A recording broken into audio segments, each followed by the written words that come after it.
The locks were changed before I even got home. That was the first thing I noticed. Not my husband standing on the porch with divorce papers in one trembling hand. Not my mother-in-law smiling beside him as if she had finally managed to swat a fly that had been bothering her for 28 years. Not the cardboard boxes stacked near the garage with my name written across them in black marker. The locks, shiny, new, silver deadbolts, gleaming against the red front door I had painted myself 15 years earlier, back when I still believed a woman could make a house into a home if she just loved hard enough. Less than an hour before that, I had been sitting in a mahogany conference room in downtown Denver, listening to an attorney explain that my grandmother, Rosalie Mercer, had left me $7 million, her estate in Aspen, a private trust, and several sealed instructions that were to be opened only under specific circumstances. I had cried the whole drive home. Not because of the money exactly. Money is a strange thing when it comes after death. It arrives dressed like rescue but smelling like loss. I kept seeing my grandmother's hands, thin and blue-veined, resting on the white hospital blanket. I kept hearing her voice telling me not to apologize for taking up space. I kept thinking how badly I wanted to call her and say, "Grandma, what am I supposed to do with all this?" But underneath the grief, there was something like hope. Grant's construction business had been drowning for nearly 2 years. He was behind on vendor payments. His equipment loans were in trouble. The bank had stopped extending grace. He had been walking around our house with the expression of a man who could hear walls cracking behind the plaster. I had spent months watching him shrink under the weight of debt, trying not to ask too many questions because questions made him defensive. And defensiveness led to silence. And silence in my marriage had always been a room I was expected to clean up alone. So, as I drove home from the will reading with the leather folder on the passenger seat, I imagined walking through our front door, finding Grant in the kitchen, and saying, "We're going to be okay." I imagined him sitting down hard at the table, pressing both hands over his face. I imagined relief. I imagined gratitude. I imagined maybe, finally, after years of fear and strain and his mother's constant interference, we would breathe again. Instead, I pulled into my driveway and found my porch swing gone. That should have warned me before anything else did. Grant had built that swing for our 10th anniversary. It had never been perfectly level, and the left chain creaked when the wind picked up, but I loved it. I had sat there through snowstorms and August heat, through arguments and birthdays, through the long, dark months after my mother died. Rosalie used to sit with me there when she visited and say, "A woman can learn everything about a house by what happens on the porch." Now the porch looked bare. My flower pots were gone too. The blue ceramic ones I had planted with lavender every spring. The brass lantern by the steps had been replaced with two black urns I had never seen before. The curtains in the front window were different, cream instead of the soft gray linen I had chosen. And near the garage, stacked in clear storage bins, I saw my life sorted like garage sale leftovers. My favorite blue coat was folded inside one bin, sleeve pressed flat against the plastic. My framed wedding photo lay face down in a cardboard box. I sat in the car for a few seconds with the engine still running. My hands were on the steering wheel, but they did not feel like mine. The leather folder slid slightly on the passenger seat when I shifted, and for one ridiculous moment, I thought I must have turned into the wrong driveway. Then Vivian Holloway stepped out from behind the porch column. Grant's mother had always known how to dress for cruelty. That evening, she wore pearl earrings, a camel-colored coat, and the small, satisfied smile she used whenever she thought someone else had finally understood their place. Her silver hair was arranged in a smooth twist. Her lipstick was perfect. Even in the fading Colorado light, she looked composed enough to host a charity luncheon. Grant stood beside her. My husband of 28 years? He looked older than he had that morning. His shoulders were curved inward. His mouth opened when he saw me, then closed again. In his right hand was a packet of papers. I opened my car door slowly. The cold hit me first. Then Vivian's voice. "The locks have been changed, Mara. You do not live here anymore." I stared at her. "What?" Grant flinched at the sound of my voice, as if I had been the one to say something cruel. Vivian took one graceful step down from the porch. "The house has been sold. Your belongings have been moved into storage. Grant has filed for divorce. It is time for everyone to behave with dignity." I looked at Grant. "Is this a joke?" He swallowed. "No." "Grant!" He looked down at the papers in his hand. "It's over, Mara. Please don't make this harder than it has to be. There are moments in life when pain arrives too large to feel all at once. Your mind refuses to open the door fully. It lets in one detail at a time. The porch swing gone. My coat in a bin. The new locks. The papers. My husband standing beside his mother instead of beside me. I took one step toward the porch. I was gone for a will reading." Vivian's smile deepened. "Yes, we know." "We?" I repeated. Grant's face tightened. I turned fully toward him. "You changed the locks while I was at my grandmother's will reading?" "Mara," he said softly, in the voice he used when he wanted me to lower mine. "We need to keep this calm." Calm. That word had been used against me so many times in my marriage that it had become a leash. Calm meant don't embarrass us. Calm meant don't make my mother uncomfortable. Calm meant swallow the insult, smooth the tablecloth, smile at dinner, and cry in the shower later. I looked at the boxes. "Where are my things?" "Storage," Vivian said. "Climate controlled. I'm not a monster." "You packed my life into plastic bins. Your personal items were removed respectfully." I laughed once. It came out sharp and strange. "Respectfully?" Grant stepped forward. "Mara, please. We can talk somewhere else." "No," I said. "We can talk right here, at my house." Vivian's expression cooled. "It is not your house anymore." Something inside me moved then. Not anger, not yet. Anger requires the body to believe it has room. What I felt was more like the first crack in a frozen lake. I looked at Grant. "Tell me what she means." He rubbed one hand over his jaw. "The sale closed 3 days ago." For a second, the whole world tilted. 3 days ago. 3 days ago, I had been sitting beside Rosalie's hospital bed, holding a damp cloth to her lips because she could no longer sip water without coughing. Grant had texted me that morning. "Take all the time you need. I love you." I remembered staring at that message through tears, feeling grateful that at least my husband understood. Now I knew what he had been doing with the time he had given me. "You sold our house," I said, "while I was watching my grandmother die." Grant's eyes filled with something like shame, but shame is not remorse. Shame looks at the floor. Remorse reaches for the person bleeding. He did not reach for me. Vivian answered for him. The timing was unfortunate, but necessary. Grant needed a clean break. "A clean break," I repeated, "from 28 years of marriage. You were never going to make this easy." "I didn't know there was anything to make easy." Grant held out the papers. His hand shook. "The divorce terms are fair. They're better than fair, considering the debt situation. My attorney—" "Your attorney?" "Our attorney," Vivian corrected, then smiled as if she had made a small social mistake at a dinner party. "Grant's attorney." I stared at the packet. "You brought divorce papers to the porch." "It's better if you sign tonight," Grant said. "Then we can avoid court." "Court," I whispered. Vivian moved closer. I could smell her perfume, expensive and powdery. "You are grieving, Mara. Everyone understands that. But grief can make women dramatic, and drama will not help you. The buyer will be here soon, and I suggest you sign before this becomes embarrassing." That was when I understood the humiliation was not accidental. This was theater. She wanted me on the porch. She wanted the boxes visible. She wanted me tired, grieving, shocked, and cornered. She wanted Grant beside her and me outside the door.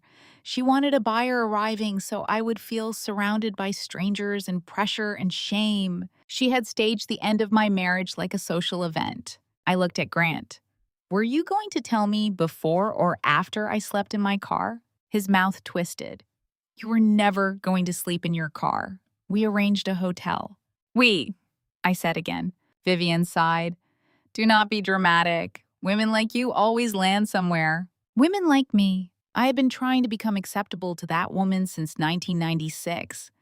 And with 3 words, she made it clear I had never even been close. Behind me, in my car, the leather folder sat on the passenger seat. $7 million. An estate in Aspen. A trust. Instructions. For one mad second, I almost told them. The words climbed up my throat.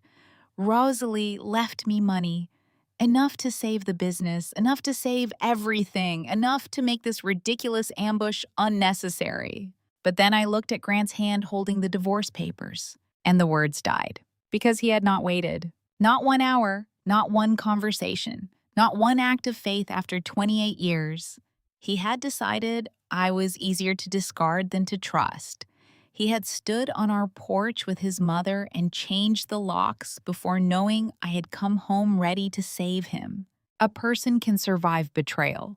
What breaks you is realizing how little time someone needed to choose it. Vivian extended her hand toward the packet. Sign, Mara. I did not move. Grant said, please, don't fight this. Something bright caught my eye on the porch. A glossy shopping bag tucked behind one of the black urns. The bag was from a boutique Vivian loved, the kind of place where a scarf cost more than my monthly grocery budget used to be when Grant and I were first married. A card was tied to the handle with gold ribbon. For Evelyn, welcome to the next chapter. Grant saw me looking. He moved too quickly, snatching up the bag. But not quickly enough. I looked at him. Who is Evelyn? No one. Vivian's mouth tightened. A friend. A friend who gets a welcome to the next chapter gift on the night you throw me out? Grant said. Mara, it's not what you think. I almost laughed again. That sentence must be written into some secret handbook for cowards. What do I think, Grant? He said nothing. Vivian lifted her chin. Evelyn Price is a respectable woman, a widow, a person who understands our world. Our world, I said. The cold lake inside me cracked wider. All those charity luncheons Vivian had insisted I was too tired to attend. All those country club dinners Grant had gone to because Mom needed help with something. All those weekends when I was in Aspen caring for Rosalie and Grant said he was catching up on paperwork. Maybe there had been an affair. Maybe not. In that moment, it almost did not matter. Emotional replacement can be just as surgical as physical betrayal. Vivian had not only planned to remove me from the house, she had been auditioning my successor. I looked from mother to son and felt, strangely, my tears stop. Vivian noticed. Her expression sharpened. You were always too trusting. There it was. The confession beneath the insult. My hand drifted toward the open door of my car, toward the leather folder inside. And suddenly, I heard Rosalie. Not her sick bed voice. Not the thin whisper of her final days. I heard her, as she had been 2 years earlier, sitting on my porch swing with a glass of iced tea, watching Grant take a call from Vivian in the driveway. Never sign anything while someone is rushing you, Mara. Panic is where thieves hide. At the time, I had rolled my eyes and told her Grant was just stressed. Now, on that bare porch, with new locks shining behind the man I had loved, my grandmother's words landed like a hand on my shoulder. I smiled. It surprised all 3 of us. Grant blinked. What's funny? I looked at the house. At the windows I had washed. At the porch where I had waded through 1,000 small disappointments. At the red door that no longer opened to my key. You sold a house, I said quietly. You never fully understood. Vivian's smile faltered for the first time. Before she could answer, headlights swept across the curb. A black SUV pulled up in front of the house. Vivian straightened at once. She touched her pearls and smoothed the front of her coat, recovering her hostess face like a mask snapping into place. Good, she said. The buyer is here. Grant's eyes closed briefly. The driver's door opened. An older man stepped out, tall and lean, wearing a charcoal overcoat. His hair was white, his posture straight, his expression calm in a way that did not belong to real estate transactions or domestic ambushes. A younger woman got out on the passenger side, carrying a leather briefcase. The man looked past Grant, past Vivian, straight at me. Mara Ellis, he said. I knew his face. Not well, but enough. I had seen him once at Rosalie's house years ago, sitting in her study with a glass of bourbon and a stack of documents between them. She had introduced him as Adrian Voss, an old business associate. He walked up the path slowly, as if he had all the time in the world. Then he said the sentence that changed everything. Your grandmother told me this might happen. Vivian went still. Grant looked between us. What does that mean? Adrian did not answer him. He stopped in front of me, reached into his coat, and removed a cream-colored envelope. The handwriting on the front was unmistakable. Rosalie's. For Mara. If Vivian finally stops pretending. My breath caught. Vivian took one step forward. What is this? The younger woman with the briefcase turned toward her. Mrs. Holloway, I would advise you not to interfere. Vivian looked offended. And you are? Naomi Pierce, she said. Counsel. That single word changed the temperature of the porch. Grant looked at Adrian. I thought you were the buyer. Adrian's eyes were cold now. I am several things, Mr. Holloway. Tonight, unfortunately for you, buyer is the least important one. I held the envelope with both hands. For a moment, I could not open it. My grandmother had been gone only 3 days. My skin still remembered the warmth leaving her fingers. Seeing her handwriting felt like being touched by a ghost. Adrian softened his voice. She wanted you to read it before anyone convinced you to sign something. Vivian said, This is inappropriate. No, Naomi said.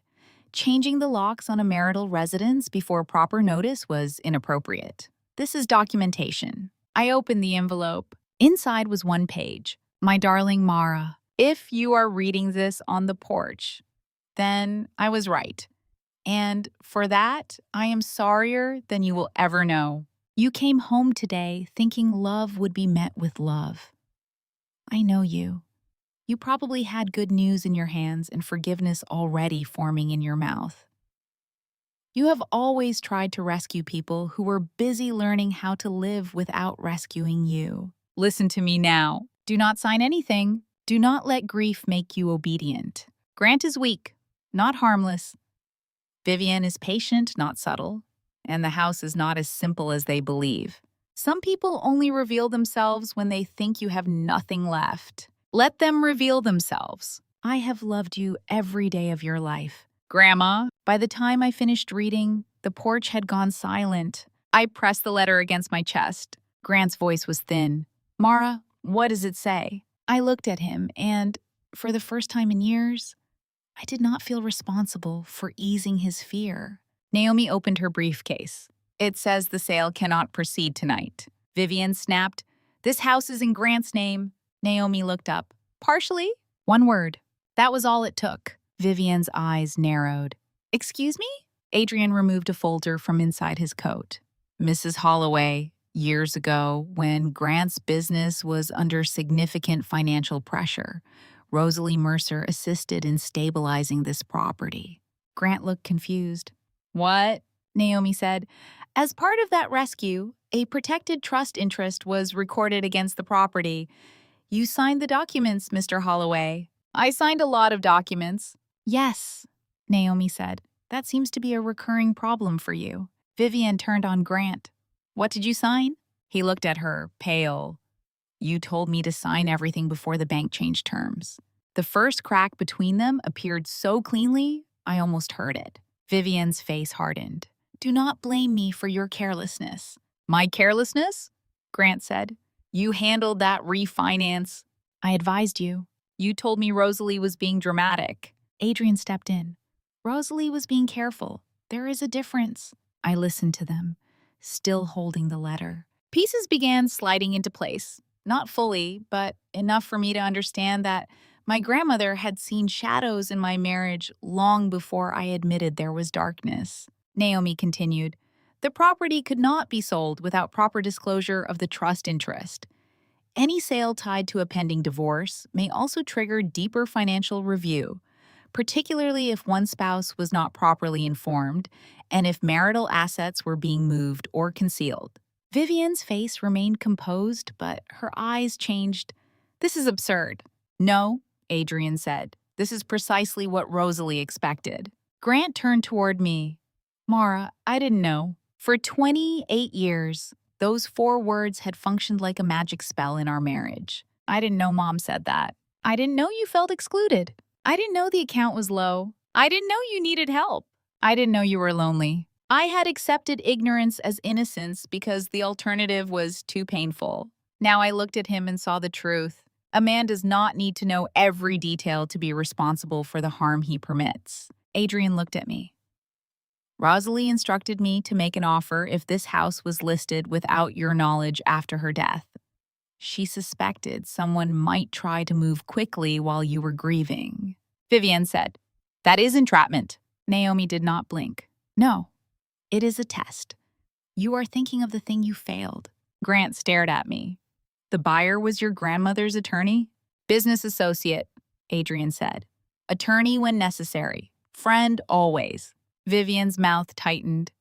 Rosalie had no right to interfere in my son's marriage. I turned toward her slowly. You stood on my porch beside my husband with divorce papers and changed locks while I was burying my grandmother, I said. You don't get to lecture anyone about interference. For the first time in my life, Vivian looked at me and found no apology waiting. Naomi pulled another document from the briefcase. There is another problem. Grant rubbed both hands over his face. What now? She looked at him. The attempted sale may be connected to financial concealment in the divorce filing. He froze. I turned to him. What divorce filing? Grant looked genuinely confused, which somehow made everything worse. Naomi's eyes moved from Grant to Vivian, then back to me. Mrs. Ellis, she said carefully, your husband's petition appears to have been prepared weeks ago. I looked at Grant. You filed already? His silence answered before his mouth did. The porch, the boxes, the locks, the papers, the buyer, all of it expanded in my mind. This had not been a bad decision made under stress. It had not been panic. It had been a plan with dates and signatures and timing. I looked at my husband and realized the betrayal had not begun that evening. That evening was only when they stopped hiding it. Before I reached that driveway, before the locks and the boxes and Vivian's voice, there had been one quiet hour when I still believed my life was painful but intact. The will reading had taken place in the offices of Mercer, Voss, and Hale, a firm whose lobby smelled of polished wood and expensive coffee. I remember the receptionist asking if I wanted water, and I remember saying no, because my throat had closed the moment I saw Rosalie's name on the conference room folder. For 3 days, I had been moving through practical grief, the kind that requires signatures, phone calls, obituary approvals, and decisions about flowers, when all you want is to crawl into bed and become unreachable. The attorney who handled the estate, a serious woman named Caroline Hale, spoke gently, but there was no gentle way to describe a life converted into clauses. Rosalie had planned everything. Of course she had. Even death, apparently, had not caught her unprepared. There were instructions for charitable gifts, instructions for Silas, instructions for household staff, instructions for the preservation of the Aspen property, instructions about her books, her jewelry, and even the ridiculous ceramic rooster in the kitchen that she insisted was folk art, even though I had teased her for years that it looked startled by its own existence. Then Caroline slid the leather folder toward me. Mara, she said, your grandmother was very clear that this portion was to be explained to you today, in person, and that you were to leave with physical copies. I thought maybe Rosalie had left me a keepsake, a necklace, a letter, maybe the blue quilt from the Aspen house, the one she used whenever we watched old movies together. I was prepared to cry over a teacup or a handwritten recipe card. I was not prepared for $7 million. Caroline explained it slowly. A combination of liquid assets, long held investments, and a private trust structured for my protection. The Aspen estate would transfer to me. Certain accounts would be managed conservatively unless I chose otherwise. A separate legal fund had been established for domestic property or financial disputes arising within 2 years of Rosalie Mercer's death. That phrase embarrassed me when I first heard it. I actually apologized. "I'm sorry," I said, pressing my fingers to my forehead. I don't understand why she would include something like that. Caroline did not look surprised. "Your grandmother anticipated you might say that." She handed me a small note, not sealed like the others, just folded once. "Mara, if you are apologizing in this office, stop it. Money makes people honest in ways love often fails to do. Let the protection stand." I laughed and cried at the same time. It was such a Rosalie sentence, sharp at the corners, warm in the middle. Caroline explained that several sealed envelopes had conditions attached to them. I was not to open them unless Adrian Voss or Naomi Pierce advised me that those conditions had been met. That sounded dramatic, almost theatrical, and for a moment I thought grief had made my grandmother suspicious at the end. Then I remembered Rosalie before the hospital bed, before the oxygen tubes, before the morphine softened her edges. She had never been theatrical. She had been precise. When I asked whether Grant should be present for future meetings, Caroline paused. Only a second. But in that second, I felt the faintest chill. "That will be your decision," she said. "Rosalie wanted you to have counsel first." I should have heard the warning. Instead, I turned it into generosity. I told myself, Grandma knew Grant was stressed and did not want him overwhelmed. I told myself she was protecting both of us. I told myself the money would ease everything. Debt makes good people desperate, I thought. Relief makes them good again. On the drive home, I rehearsed how I would tell him. Not all at once. Grant hated being surprised by big things. I would make coffee. I would ask him to sit down. I would tell him Rosalie had provided more than we expected. I would say we needed advisors, boundaries, and transparency, but we could help the business if we moved carefully. I imagined him crying. Grant rarely cried, but I thought this might do it. He had carried so much shame about the business that I had begun to feel shame on his behalf. The mountains were purple by the time I reached Denver. My phone buzzed once with a message from Grant. "Drive safe." 2 words. I touched the screen and smiled through tears. Even then, even after years of distance, I could still turn crumbs into a meal. That was one of my saddest talents. I did not know he had sent that message from a house he had already emptied of me. Grant and I met in 1996 at a charity event in Denver in a hotel ballroom filled with bad champagne, white tablecloths, and people pretending they cared about silent auction items they had no intention of using. I was 33 then, old enough to know better than to be impressed by a nervous man in a rented tuxedo, young enough to be charmed when he spilled lemonade down the front of my blouse and apologized for 20 minutes. "I'm so sorry," he said, grabbing napkins from the bar. "I swear, I'm not usually this uncoordinated." "You threw citrus at me with confidence," I said. "That takes skill." He laughed so hard his ears turned red. That was the first thing I loved about Grant Holloway. He could laugh at himself. Not cruelly, not defensively, genuinely. He had gentle brown eyes and a smile that made him look younger than he was. He owned a small construction company then, mostly renovations, decks, kitchen remodels, the kind of work that left his hands rough and his truck full of sawdust. He was kind in ways that felt practical. When I got the flu 3 months after we started dating, he drove through a snowstorm with soup and medicine. When my mother had surgery, he sat in the hospital waiting room for 7 hours and played cards with me. When I cried at a commercial about old dogs, he did not tease me. He just handed me a tissue and said, "You have a soft heart. That's not a flaw."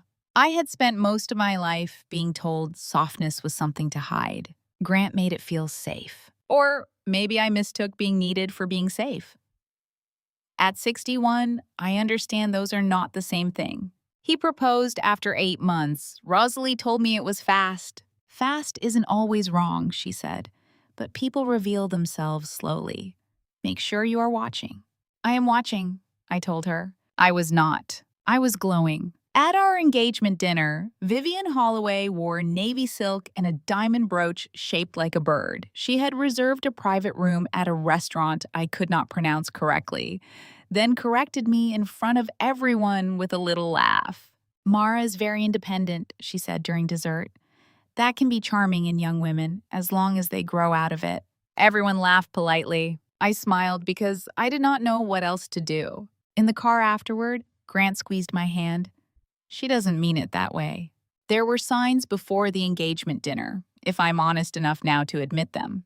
Vivian had a way of asking questions that did not sound like questions until later. The first time I met her, she invited me to tea at her townhome and asked where my people were from. Not where I was from, my people. I told her my mother grew up in Pueblo, and my father had not been in my life since I was 11. She made a sympathetic sound that somehow managed to feel like an audit. And Rosalie Mercer is your grandmother on which side? She asked. My mother's. Interesting, she said. I have heard that name. I was too young in the ways that mattered to understand what had just happened. Vivian had not been curious about my family. She had been appraising proximity to wealth.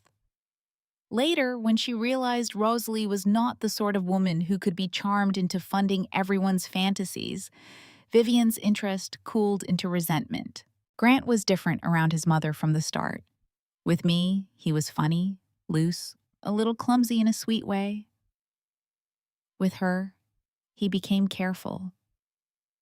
He straightened when she entered the room. He changed opinions mid-sentence if her eyebrow moved. He checked whether she laughed before he allowed himself to laugh fully. I saw it, but I named it devotion because devotion sounded kinder than fear. 1 month after the wedding, Vivian gave me a book on household etiquette as a belated gift. Inside the front cover, she wrote, "For Mara, who has such natural warmth and may enjoy learning the rest." Grant found me staring at the inscription in our bedroom. She meant it as encouragement, he said. I asked him what part of that sentence was encouraging. He looked exhausted, though the evening had barely begun. Can we not do this tonight? So we did not do it that night, or the next 28 years, not in any way that changed anything. The pattern was subtle enough that I could explain it away to myself. Vivian criticized my cooking, but she brought dessert. She ignored my birthday, but she sent Grant an expensive watch for being such a devoted husband. She rearranged my kitchen during visits, but claimed she was only trying to make life easier. She called me sensitive when I objected and selfless when I surrendered. She punished boundaries with illness and rewarded compliance with temporary warmth. That temporary warmth was the hook. Every so often, she would praise me. She would touch my arm and say, "That casserole was actually very nice." Or tell someone at a luncheon, "Mara has been good for Grant in some ways." The praise was never clean, never whole, but I treasured it because it suggested acceptance might be possible if I could just find the correct shape. Grant treasured those moments too. When Vivian was pleased with me, he relaxed. He kissed the top of my head while passing behind my chair. He slept better. He whistled in the garage. It taught me that making Vivian happy was the fastest way to reach my husband's tenderness. That is a dangerous lesson for a wife to learn. By our 15th anniversary, I had become an expert at anticipating needs no one admitted having. If Vivian came to dinner, I cooked what she liked. If Grant looked tense after her calls, I did not ask too many questions. If she made a comment about my clothes, I changed before the next event. If she implied our home was too informal, I bought better napkins. I told myself these were small compromises. Marriage, after all, was built on compromise. But compromise requires two people moving toward each other. I was the only one moving. Rosalie saw it during a 4th of July barbecue at our house. Vivian had criticized the potato salad by saying it was brave to serve something so mayonnaise forward in summer heat. I laughed, took the bowl back inside, and made a new salad from whatever vegetables I had in the refrigerator. When I returned, Rosalie was watching me from the porch swing. "What?" I asked. "You just remade a dish because a woman insulted you with adjectives." "She didn't mean it that way." Rosalie's gaze sharpened. "Whose sentence is that?" I pretended not to understand. She did not press me then. Rosalie rarely pushed when a person was still lying to herself. She simply collected the truth and waited for the day it would be useful. That sentence became the wallpaper of my marriage. "She doesn't mean it that way. She's from a different generation. She's just protective. She's lonely. She's had a hard life. She doesn't know how she sounds." Vivian always knew how she sounded. That was the point. She never burst through doors. She entered slowly, elegantly, and rearranged the room until everyone forgot what it had looked like before. At first, it was small. She insisted we spend Thanksgiving with her because tradition matters. Then Christmas Eve, then Easter brunch. She chose the china pattern for our wedding registry because mine was a little plain. She criticized the flowers, the invitations, the guest list, the photographer, the cake. Grant would rub my shoulders at night and say, "Just let her have this. It keeps the peace." I let her have it. Then came the house. Grant and I bought the Red Door house 7 years into our marriage. It was not grand, but it was ours. Or so I thought. 3 bedrooms, a small yard, a kitchen with old cabinets and morning light. I painted the door red because Rosalie said every woman needed one bold thing visible from the street. Vivian hated the color. "Red doors look desperate," she said. Grant told me to ignore her. But 2 weeks later, he asked whether I would consider a more neutral shade. I said no. He looked wounded. That was another skill I learned in marriage. How to recognize when someone else's discomfort was being handed to me like a bill. I paid so many of those bills. Vivian inserted herself into renovations, into holidays, into vacations, into Grant's business decisions, into our finances. She had opinions about our bank, our accountant, our insurance, our retirement, our guest towels, our grocery habits, and the way I folded fitted sheets. She never asked permission. She assumed permission existed because Grant never denied her. Whenever he tried, her health became fragile. She developed chest pains the first time he told her we wanted Christmas morning alone. She grew dizzy when he declined a weekend trip to Santa Fe. She cried about sacrifice when he suggested she call before coming over. Once, when I asked if we could discuss a private financial matter without her present, she pressed a hand to her throat and whispered, "I see. I'm an outsider now." Grant panicked. I apologized. That was our pattern. Vivian created the storm. Grant feared the weather. I became the shelter. For years, I thought endurance was love. I thought being the bigger person meant letting people make me smaller. I thought marriage required forgiveness before accountability, patience before boundaries, silence before dignity. Rosalie saw it. She saw the way Grant looked at his mother before answering hard questions. She saw how I laughed off insults too quickly. She saw how Vivian asked too many questions about titles, accounts, and what Rosalie planned to leave me.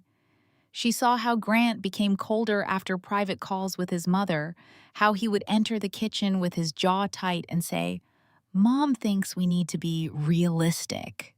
Realistic about what? I would ask. Everything. Everything always meant me giving up something. The first major business crisis came during the recession. Grant's company lost 2 commercial contracts in 1 month. We survived barely by cutting expenses and refinancing. Rosalie offered help then, but Grant refused at first. "I'm not taking money from your grandmother," he said. "I'm not that kind of man." Vivienne told him pride was foolish when family assets were involved. I remember that phrase because it sounded odd to me. Family assets. Not help, not support, assets. Eventually, Rosalie agreed to assist with stabilizing our mortgage and restructuring some debt. But she insisted on legal documents. Grant was offended. Vivienne called it insulting. Rosalie smiled and said, "Then be insulted with a roof over your head." Grant signed. I did not read everything. I wish I could say I did, but by then, I had been trained to treat paperwork as Grant's domain and emotions as mine. He handled numbers, I handled apologies. Years passed. The business recovered, then stumbled again, then recovered halfway, then stumbled worse. Grant became more anxious. Vivienne became more involved. I became more careful. Careful with tone, careful with questions, careful with grocery spending, careful with laughter when Grant was tense, careful with grief when my mother died. My mother left me $84,000. It was not a fortune, but it was hers. Saved from years of working as a school secretary, clipping coupons and refusing to buy herself new winter boots until the old ones leaked. Grant told me we would put it in long-term savings. Your mother worked hard for that, he said. We'll protect it. I believed him. Belief is not always trust. Sometimes it is fatigue. When Grant's business began failing the second time, the house itself seemed to change temperature. Bills arrived in envelopes he opened in the garage. His phone rang at dinner, and he would glance at the screen, turn it face down, and lose his appetite. He stopped sleeping through the night. Sometimes I woke at 2 in the morning and found him sitting in the living room in the dark, laptop open, the blue light making him look already ghosted. Talk to me, I would say. There's nothing to talk about yet. Yet became a wall. Vivienne used that wall like a doorway. She began coming over with folders, names of lenders, introductions to people who understood private capital. She treated the business crisis as if it were a family command center, and I were a neighbor who had wandered in with a casserole. Grant and I would sit at our own kitchen table while she spoke about debt structures, bridge financing, asset leverage, and reputation management. Whenever I asked a question, she paused just long enough to make me feel childish. Mara, dear, this is fairly technical. Grant would not defend me. He would say, I'll explain later. Later rarely came. One night, after Vivienne left, I asked to see the complete numbers. Grant stood at the sink with his back to me. Why? He asked. Because I'm your wife. He turned then, and the look on his face was not anger exactly. It was panic dressed as irritation. Do you think I don't know that? I think you're keeping me outside of something that affects both of us. He laughed bitterly. You want to be inside it? Fine. We owe vendors, we're behind on equipment. 2 clients are threatening litigation. The bank is breathing down my neck. I have men who depend on me for paychecks, and every morning I wake up wondering which promise I'm going to break first. Is that inside enough for you? I should have stayed steady. I should have said, then we face it together. Instead, I saw his fear and treated it like a wound I had caused. I'm sorry, I said. He softened immediately, which told me everything and taught me nothing. I'm sorry too. I just can't handle more pressure. So I became less pressure. That was how the secrecy grew. Not because he locked every door, because I stopped turning the handles. Rosalie visited that winter and asked one question over lunch. Is your mother's money still untouched? I frowned. Of course. Have you seen the statement? Grant handles those accounts. She put down her fork. I bristled. Grandma. What? You don't trust him. I trust patterns. That's not fair. No, she said. What is not fair is a woman being trained to believe asking for proof is an insult. I was angry with her that day. Angrier than I had any right to be. I told her Grant was doing his best, that Vivienne was difficult but not evil, that business stress made people act unlike themselves. Rosalie listened without interrupting, which somehow made me angrier. Finally, she said, Mara, I hope you are right, but hope is not an accounting system. I did not speak to her for 2 weeks. She called on the 15th day and opened with, Are you done punishing me for being correct in advance? I laughed despite myself. That was how Rosalie and I survived hard things. She would irritate me into honesty. I still did not ask Grant for the statements. That is one of the truths I had to forgive myself for later. I had chances. Small ones, imperfect ones. Chances to insist, to dig, to refuse the fog. But years of conditioning do not disappear because one older woman with good instincts tells you to wake up. I was afraid of what I would find. More than that, I was afraid of what finding it would require of me. Leaving is not one decision. It is 1,000 permissions you have to give yourself after years of being told your discomfort is the problem. Rosalie understood that. So, while I stayed afraid, she became methodical. She asked Adrian to review old property records. She had Naomi track filings connected to Grant's company. She kept copies of emails Grant forwarded to her during the earlier refinance, probably forgetting she saved everything. She asked careful questions at family dinners and watched who answered too quickly. She never accused. She gathered. A trap, I later learned, is not always a dramatic device. Sometimes it is simply truth placed where liars will eventually trip over it. Back on the porch, with Naomi explaining the divorce filing and Grant staring like a man discovering the floor beneath him was painted on, I understood that 28 years do not collapse in one moment.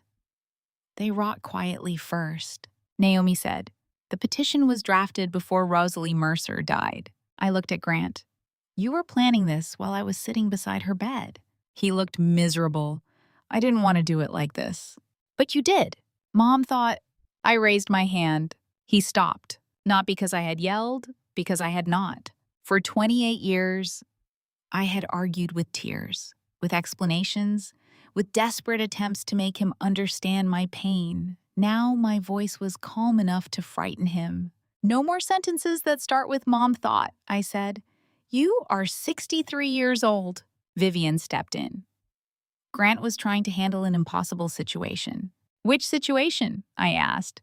His failing business, his secret divorce, the house sale, or the wife he forgot was a person. Her lips thinned. You are emotional.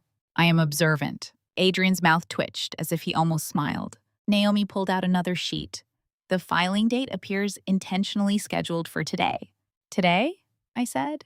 The day of the will reading, she replied. The wind moved through the empty space where my porch swing used to be. Vivian said, That is not illegal. Adrian turned to her. No, it is just revealing. Grant whispered, I didn't choose the exact date. I looked at him. Who did?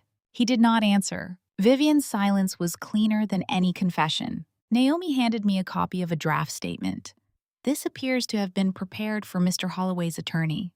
My eyes moved over the words. Emotionally fragile. Grief-stricken, financially dependent, unlikely to manage property responsibly, possibly influenced by the Mercer estate. I read the sentences twice because the first time my brain refused them. They had not only planned to divorce me, they had planned to use my grief as evidence against me. I looked at Grant. Did you tell them I was unstable? He shook his head quickly. Not unstable, just overwhelmed, Vivian said. You were overwhelmed. Your grandmother was dying. Everyone could see it. You mean you could use it? Grant said. Vivian thought it would help keep things civil. I stared at him. No, Grant. It helped you feel less guilty. His face crumpled slightly. Once, that would have undone me. Once, if I saw pain on his face, I would soften automatically. I would reach across the argument and comfort him for hurting me. But Rosalie's letter was still warm in my hand. Do not let grief make you obedient. Naomi opened a tablet. There is also email correspondence. Vivian said sharply. Private correspondence, involving marital assets and legal strategy, Naomi replied. Not as private as you hoped. She read aloud. Do it today. She will be too emotional after the will reading to fight properly. If she signs before she understands the estate, we can control the terms." No one moved. The words hung between us, ugly and unmistakable. Vivian recovered first. "That is taken out of context," Adrian said. "Context is what makes it worse." I looked at Grant. He closed his eyes. Not surprised, not horrified, just cornered. That told me enough. "You knew?" I asked. "I knew she sent emails." "You knew the plan was to rush me while I was grieving?" He opened his eyes. "I didn't think of it that way." "Of course you didn't. Thinking of it clearly would have required you to stop." Vivian's voice sharpened. "This is becoming unnecessarily hostile." I turned to Naomi. "Freeze the sale." Grant looked up. "Mara." "Notify every party in writing," I continued. "Preserve every financial document connected to the divorce, the business, the house, and any accounts tied to my name. I want copies of everything." Naomi nodded once. "Yes, Mrs. Ellis." Grant stared at me as if I had begun speaking another language. Vivian said, "You do not know what you are doing." I looked at her. "For 28 years, I didn't," I said. "Rosalie did." Adrian reached into his coat again. "There is a second envelope," he said. "Rosalie instructed me to give it to you, only if you were ready to know when the betrayal truly started." Grant's face went white. Vivian looked at the envelope as if it were a snake. My heart pounded once, hard. There are truths you spend years avoiding because you know they will not arrive alone. They bring their ancestors, their receipts, they're dead.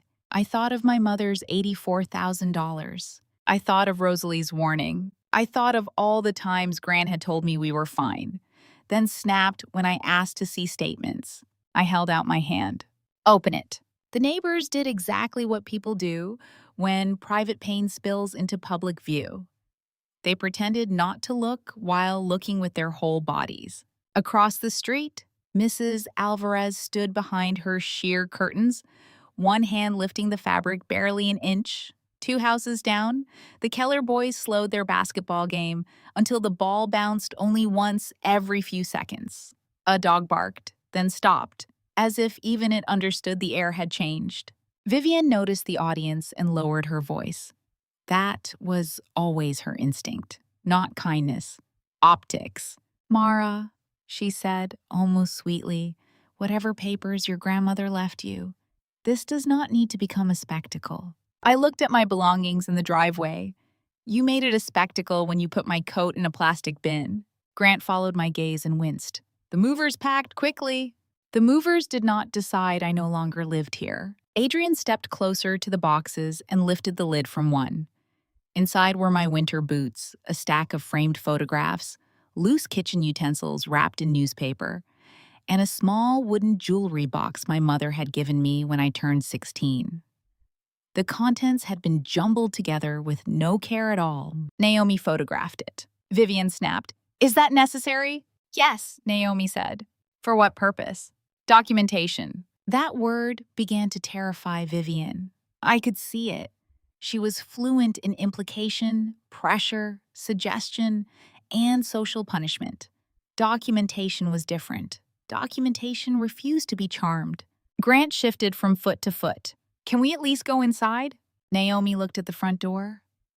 "Given the disputed status of the property and the lock change, I would not recommend anyone enter until council has clarified possession and access." Vivian laughed. "This is absurd. It is Grant's house." "Then why did you change the locks before the spouse who lived here returned?" Naomi asked. Vivian opened her mouth, then closed it. Grant said, "We thought it would prevent a scene." Adrian looked around at the porch, the boxes, the neighbors, the divorce packet, the boutique bag, and then back at Grant. "How is that working?" For a moment, despite everything, I almost laughed. Then I saw something else in one of the boxes. My grandmother's old red scarf.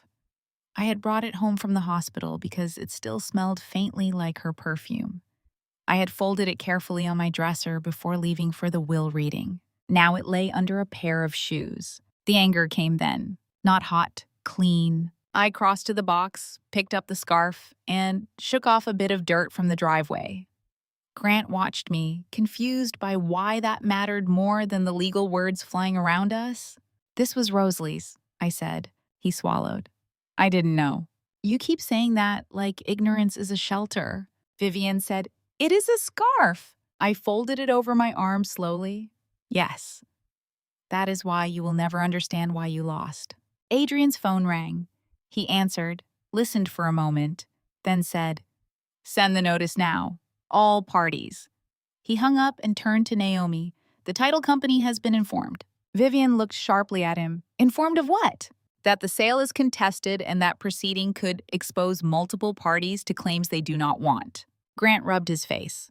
My attorney said this was clean. Your attorney appears to have been operating on incomplete information, Naomi said. Vivian recovered enough to sneer. From whom? Naomi met her eyes. That is one of the questions we will be asking. The black SUV idled at the curb. Its exhaust rose white in the cold. I remember thinking absurdly that my entire old life was balanced between a red door I could not open and a vehicle waiting to take me somewhere I did not yet understand. Grant held out the divorce papers again, but with less certainty now. Mara, even if the house thing is complicated, we can still be reasonable. Reasonable. There are words selfish people use when they realize force may fail. I looked at the papers, but did not take them. Reasonable would have been a conversation before you sold our home. Reasonable would have been telling me the truth about the business. Reasonable would have been not letting your mother pack my mother's jewelry box next to dirty shoes. He lowered the packet. Vivian's voice turned cold. You are enjoying this. I looked at her, honestly surprised. No, I said. I am surviving it. You just cannot tell the difference because you expected me to collapse. That was the first time she looked afraid of me. We did not stay on the porch. Maybe Adrian suggested moving because the temperature was dropping. Maybe Naomi insisted because too many neighbors had begun pretending not to stare through their blinds. Maybe I finally understood that standing outside my own front door with my belongings in plastic bins gave Vivian too much satisfaction. Whatever the reason, an hour later, we sat in a private corner of an upscale hotel lounge near a fireplace that looked too perfect to provide real heat. The hotel was the kind of place Vivian respected. Dark wood, low lighting, quiet staff, white orchids and black ceramic bowls. The sort of space where people lowered their voices not out of kindness, but because wealth dislikes witnesses. Grant automatically sat beside me. Habit is a strange animal. Even after everything, his body still knew the shape of our marriage. Husband beside wife, wife absorbing tension, mother nearby, steering. Vivian sat on his other side and placed her hand on his arm. The old Mara would have stayed where she was, trapped between injury and performance. Instead, I stood, picked up my coat and purse, and moved to a chair across the low table. Grant looked wounded. I let him. That may have been the first truly honest thing I did for myself that night. Naomi spread documents across the table with careful precision. Adrian ordered coffee for me without asking, then said, Your grandmother believed warmth helps shock. I almost cried at that, not because of the coffee, because after hours of legal terms and betrayal, someone had remembered my body. Vivian glanced at the documents. Before this continues, I want it noted that Grant is under extreme emotional strain and should not be pressured into statements. Naomi looked at her.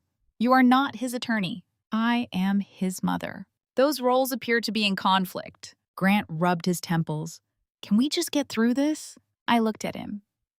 You wanted me to sign divorce papers on a porch 10 minutes after I found out you sold my house. Now you want process? He said nothing. Adrian slid the second envelope toward me, Rosalie's handwriting again. For Mara, when the lie becomes older than the marriage. My fingers went cold. Inside were copies of bank records, property documents, checks, printed emails, and a handwritten letter several pages long. I read the first line and felt the room recede. My darling girl, I began looking 6 years ago, when Grant's business was rescued too quickly. You believed your husband found a solution. I suspected he had found your money. I stopped reading. The fireplace cracked softly. Grant whispered, Mara? I looked up. My mother's inheritance. His face changed. Not confusion this time. Fear. There it was. I had imagined many things during my marriage. Infidelity, hidden debt, business mistakes. I had imagined emotional betrayal so often it no longer startled me. But some part of me had still believed there were sacred places Grant would never enter with dirty hands. My mother's money was one of them. I turned to Naomi. Tell me. Naomi's voice was gentle, but she did not soften the facts. Approximately $84,000 was deposited into an account in your name after your mother's estate was settled. Within 18 months, most of it was withdrawn or transferred through accounts connected to Mr. Holloway's company. I looked at Grant. You told me it was untouched. He leaned forward. I meant to replace it. How much? Mara. How much did you take? He looked at his hands. Almost all of it. The words did not produce the explosion I expected. Instead, they opened a quiet hollow in me. My mother had worked for 41 years in the same school district. She had worn the same navy coat every winter for a decade. She had saved coins in coffee cans. She had mailed me $20 bills and birthday cards long after I was grown because she said daughters should always have a little money that was theirs.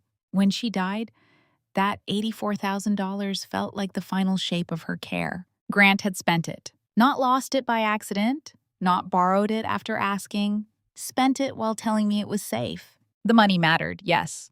But what hurt was the theft of memory. My mother's last gift had been used to keep Grant's failing business breathing while he let me believe he was protecting it. I looked at him. You stole from a dead woman. He winced. Don't say it like that. How should I say it? It was for the business, for us. Vivian spoke with sudden impatience. That business fed you for years. I turned on her so quickly she leaned back. My mother did not leave me that money so your son could lie to me with it. Color rose in her cheeks. You have always been sentimental about money, and you have always been predatory around it. Grant snapped. Enough. The words startled all of us. He looked at me, then at his mother. Just stop, both of you. I almost laughed at the symmetry. Even now, he placed us on equal sides of the damage. The woman who stole the match and the woman whose house burned down were both making too much smoke. Adrian lifted one document. There is more. Grant groaned. Vivian's eyes darted toward him. Adrian noticed, so did I.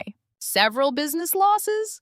Adrian said. Appear tied to investment accounts influenced or arranged by Mrs. Holloway. Grant turned slowly toward his mother. Vivian's face closed. Those accounts were supposed to be protected. The words slipped out before she could dress them. Naomi wrote something down. Grant stared at her. Supposed to be? Vivian pressed her lips together. What accounts? He asked. Grant, she said. This is not the place. What accounts? Adrian answered for her. High-yield private placements, riskier than represented. Some funds were moved through entities connected to acquaintances of your mother. Grant looked like he had been slapped. You said those were guaranteed. I said they were secure. You said we could cover the shortfall before Mara noticed. The room went silent again. Before Mara noticed. There are phrases that reveal entire rooms behind closed doors. I sat back slowly. Grant realized what he had said. Mara, I raised one finger and he stopped. Not because I had power over him. Because for the first time, he understood he had lost the right to interrupt my understanding. At the hotel lounge, Naomi did not simply hand me evidence. She taught me how to see it. She arranged the bank records in chronological order, because betrayal becomes harder to deny when it has a calendar. The first withdrawal from my mother's inheritance had been small enough to explain away just under $5,000. It was labeled as a temporary transfer. The second was larger. The third moved through an account I had never heard of, but which bore Grant's company initials. After that, the pattern accelerated. Money left in pieces, always with language that sounded temporary, responsible, recoverable. Temporary is one of the most dangerous words in a dishonest house. Temporary delay, temporary loan, temporary silence, temporary pain. Years later, you look up and realize temporary became the architecture of your life. Grant tried to narrate each transaction as Naomi pointed to it. That one was payroll. I had 3 crews waiting. That one covered materials for the Morrison job. That one was supposed to come back after the insurance payment. That one, I stopped him. Do you hear yourself? He looked at me helplessly. You have a reason for every withdrawal, I said, but not one reason for the lie. His mouth trembled. Vivian spoke before he could. Because you would have panicked. I turned to her.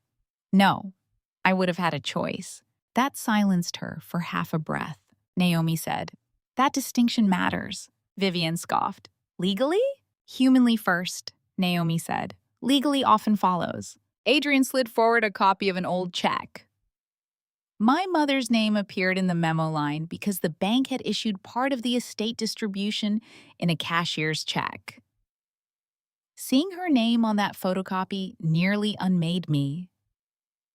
My mother had written Grant's name often in birthday cards and grocery lists, but here her careful savings had been dragged into a room she would have hated. My mother trusted Grant, I said quietly. Grant covered his mouth with his hand. She used to send him socks every Christmas because she thought men who worked outside needed good socks.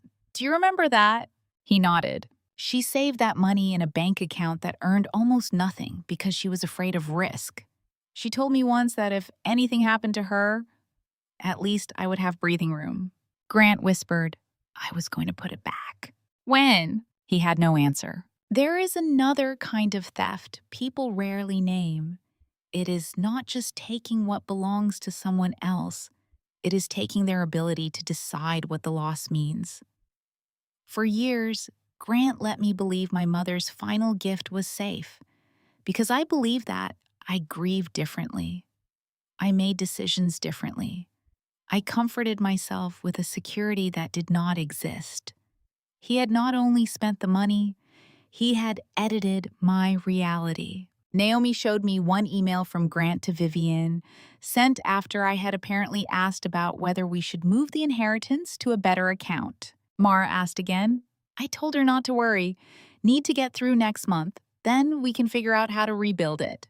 Vivian's reply was shorter. Do not invite her into panic. Keep her calm. Keep her calm. I had thought calm was my virtue. In their hands, it had been my cage. Grant stared at the printed email. I hated lying to you. Not enough to stop. He looked down. Adrian said, Rosalie believed the missing inheritance was the first thread. She hoped pulling it would expose the larger fabric. Vivian muttered, Rosalie should have minded her own family. I looked at her. She was minding her family. The sentence came out before I knew I believed it. For decades, Vivian had behaved as if family was whoever she could control. Rosalie's version was different. Family was whoever you protected when they could not yet protect themselves. Naomi moved to the next set of papers. Investment losses, business debts, side agreements, emails full of careful vagueness. Grant began to look smaller with each page. Vivian looked harder. I realized then that they responded to exposure in opposite ways. Grant collapsed inward because shame had finally found him. Vivian sharpened because shame was something she intended to stab into someone else. Neither response changed what they had done, but watching them helped me understand what came next. Grant might beg. Vivian would fight. Both would expect me, in different ways, to become useful again. I decided in that hotel lounge that usefulness had cost me enough. Naomi placed another document on the table. There is one more name involved. I saw it before she said it. Evelyn Price. Even in print, the name looked polished. Vivian looked away. I almost preferred the money. Money theft had numbers, dates, transfers. It could be traced, argued, ordered into columns. Emotional replacement is foggier. People hide inside technicalities. Nothing happened. We were just friends. It wasn't like that. You're imagining things. She meant nothing. I never promised her anything. But seeing Evelyn's name in those documents made the gift bag on my porch real in a way my mind could not reject, Naomi explained. Evelyn Price is a widow connected to Mrs. Holloway's country club. There are emails indicating Mrs. Holloway invited her to multiple dinners and private events while you were caring for Rosalie. Grant spoke quickly. Nothing happened. I stared at him. He seemed to think that mattered. I said, "That is not the defense you think it is." His mouth closed. Naomi read another email, this one from Vivian to a friend. Once Mara is out of the house, Grant needs someone appropriate beside him. Evelyn understands our world. My hands curled in my lap. Appropriate. There it was again. The verdict Vivian had passed on me before I ever sat at her dinner table. I had not been appropriate, not polished enough, not deferential enough, not wealthy enough in the right way, not willing enough to disappear without occasionally leaving fingerprints on the glass. Grant said, "I never promised Evelyn anything." "No," I said. "You just let your mother audition her while I was holding my grandmother's hand." He looked down. Vivian sighed. Evelyn was a friend. Grant needed support. Grant had a wife. You were absent. I was caring for a dying woman. Vivian looked at me with open contempt. Rosalie always did enjoy making herself central. The sound that left my throat was so quiet it barely counted as a laugh. You are standing in the ashes of a trap she built from her deathbed, I said. I would be more careful about underestimating her. Adrian's eyes warmed. Naomi scrolled again. There is another email. Vivian closed her eyes briefly. Naomi read, Mara will come home sentimental and distracted. Do not let her talk first. Hand her the papers before she starts with whatever Rosalie left her. I went still. Grant looked sick. Vivian's face hardened into something ugly and bare. I turned to Grant. You knew. He shook his head weakly. We suspected Rosalie might leave you something. Something? Mara! You knew I might come home with good news. He did not deny it. I understood then. The cruelest part was not that he ambushed me because he thought I had nothing. He ambushed me because he feared I might have something. He feared money in my hands, options in my name, a grandmother's protection at my back. He feared me arriving with power before he could strip me down to grief and dependency. The irony was almost too large to carry. I had driven home ready to save him. He had stood ready to erase me. I reached for my purse and pulled out the leather folder. Grant's eyes followed it. Vivian's lips parted. I placed it on the table between us. Rosalie left me $7 million. No one spoke. The hotel lounge continued around us in soft clinks and murmured conversations. Somewhere, a server laughed politely. The fireplace shifted. Grant's face drained of color so completely that, for a moment, he looked ill. Vivian's eyes sharpened, not with surprise exactly, but calculation interrupted by fury. I opened the folder and took out the summary page from the estate attorney. $7 million, the Aspen estate, a private trust, and instructions I didn't understand until tonight. Grant whispered, Mara. I looked at him, and the grief finally came. Not as tears, but as something heavier. I was coming home to tell you we could save the business, I said. I was going to tell you we could pay the debts, breathe again, maybe even start over if we were honest enough. I cried the whole drive home because I thought relief was waiting for us. His eyes filled. But you could not wait 1 hour before betraying me. He leaned forward. I didn't know it was that much. That sentence ended my marriage more completely than the divorce papers had. I stared at him. Exactly. He realized too late what he had said. I mean, no.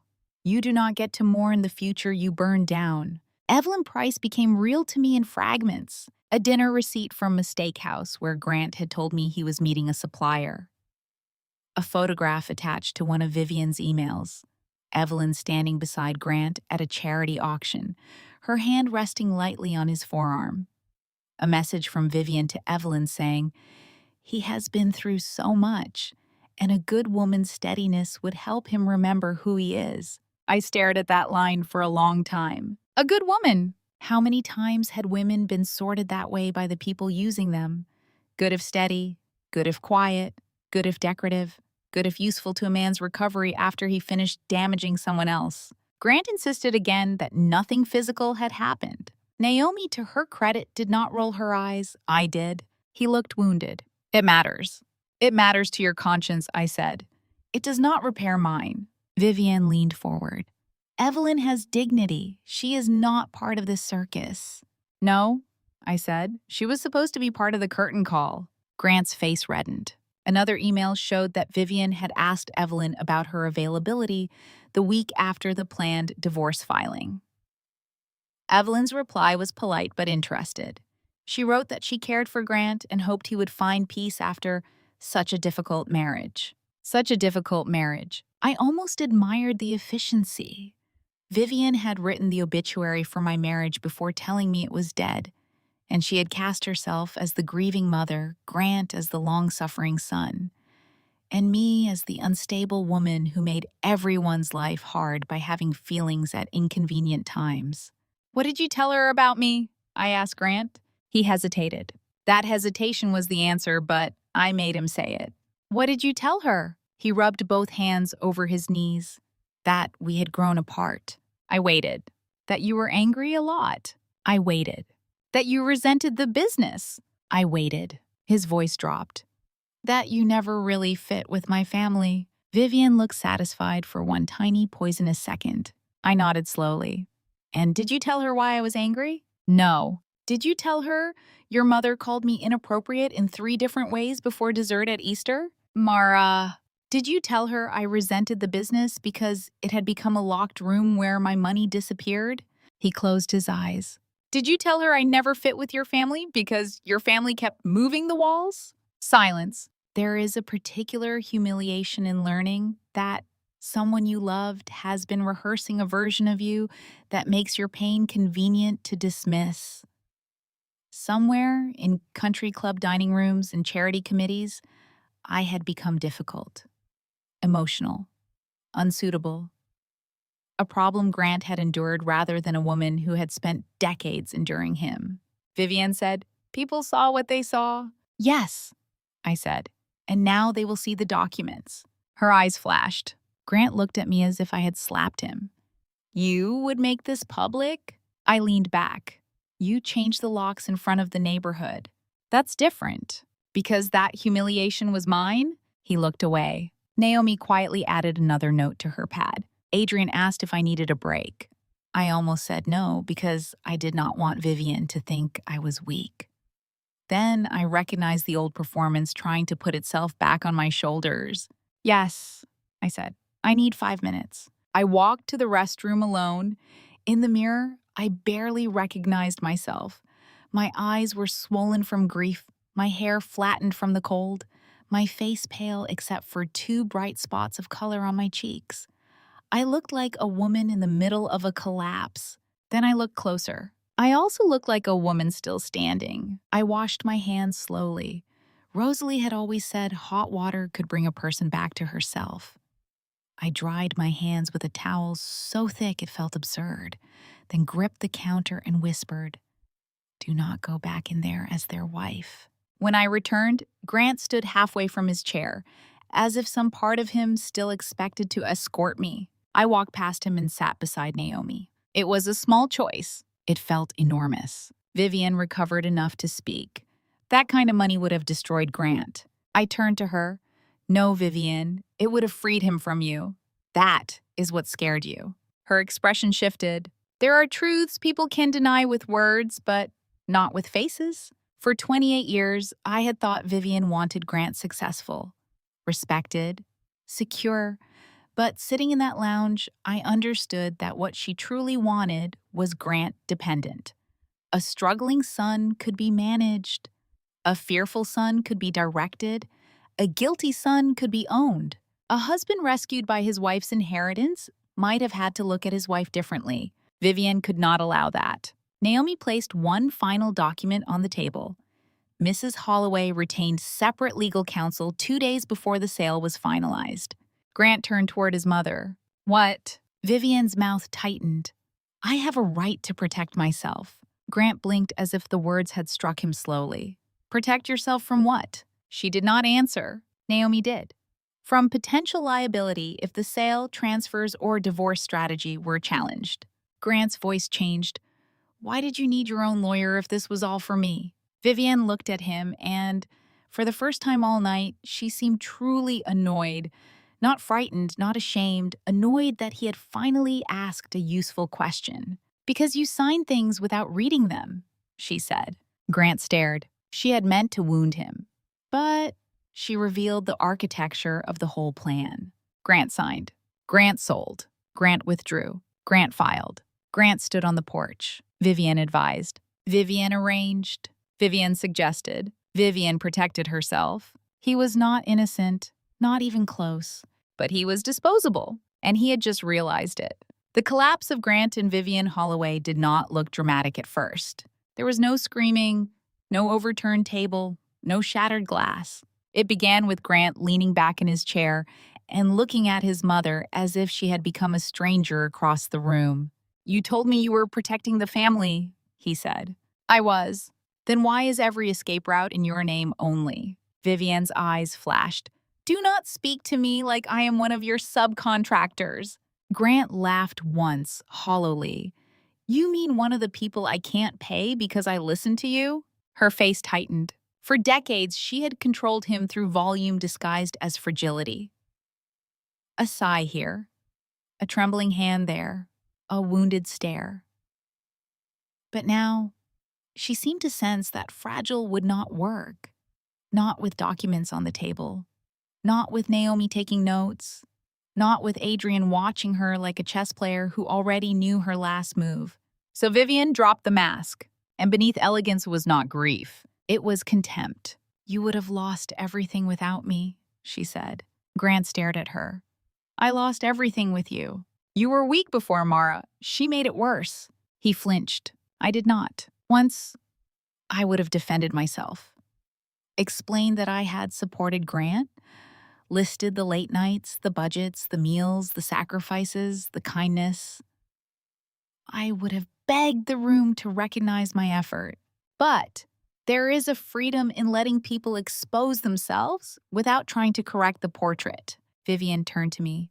You made him soft, always encouraging his little conscience, always questioning necessary decisions, always pretending your grandmother's money made you morally superior. Rosalie's money did not make her superior, Adrian said. Her judgment did. Vivian ignored him. She poisoned you against us. I almost smiled. You did that yourself. Grant's voice was quiet. Mom, she turned on him. Do not look at me like that. You came to me. You cried about the debts. You said Mara would never understand. You said she made you feel small. The words hit, but not as she intended. I looked at Grant. He looked away. There was the marriage again, in miniature. He had handed his frustrations to his mother, and she had sharpened them into weapons. He had wanted sympathy without accountability. Vivian had offered strategy instead. He said, I was scared.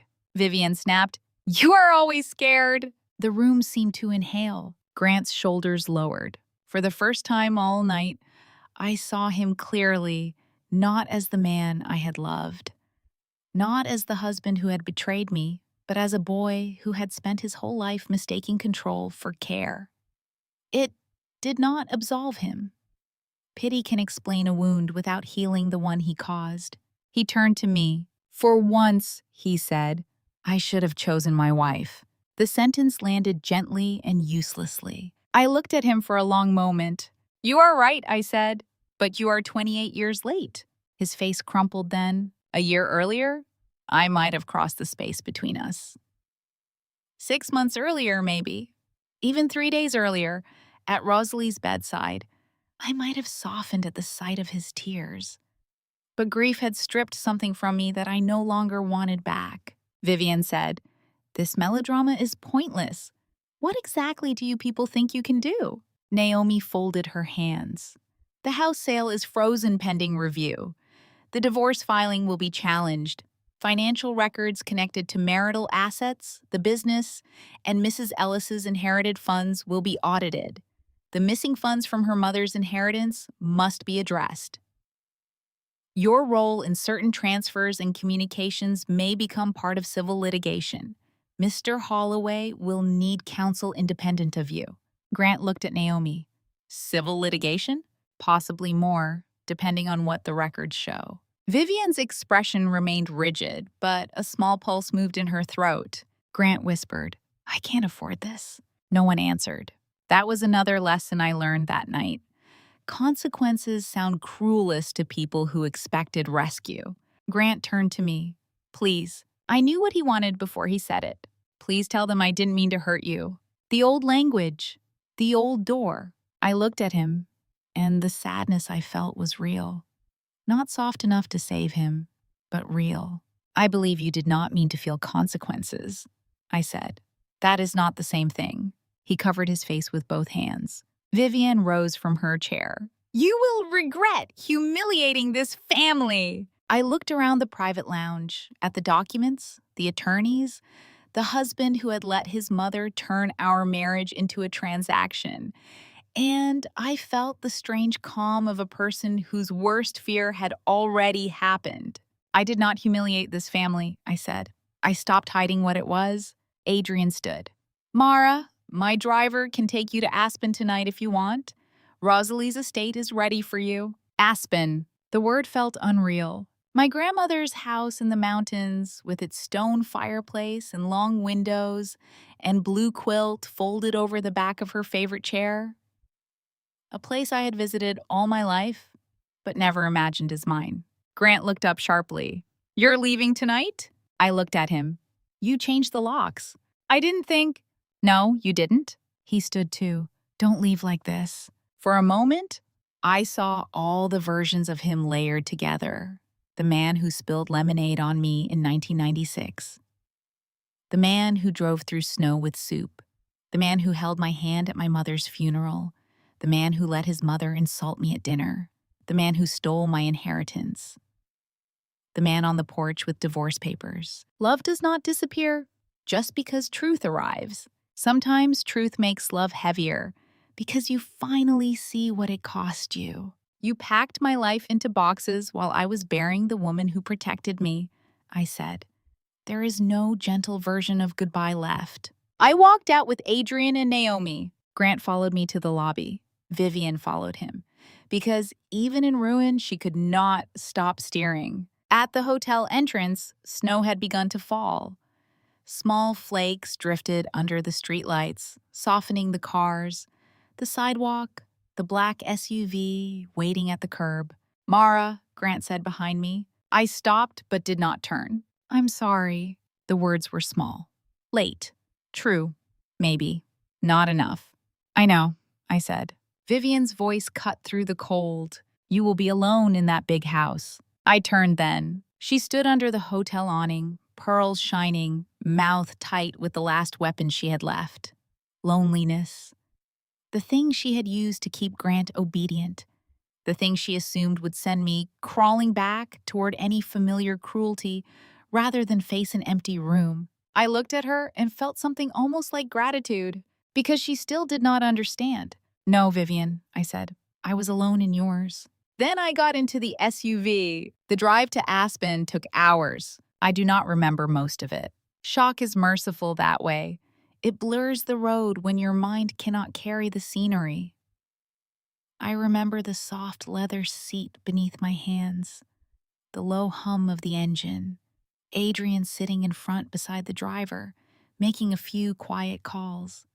Naomi beside me in the back, reviewing documents on her tablet without asking me to speak. At some point, she handed me a bottle of water. At another, she said, You do not have to decide everything tonight. I nodded, though I did not know what everything meant anymore. Wife. Widow of a living marriage. Heiress. Plaintiff, maybe. Homeless, then not. Betrayed daughter. Protected granddaughter. A woman with $7 million and nowhere familiar to sleep. Outside, the highway climbed into darkness. Snow thickened, pine trees rose on either side of the road like witnesses. My phone vibrated until I turned it off.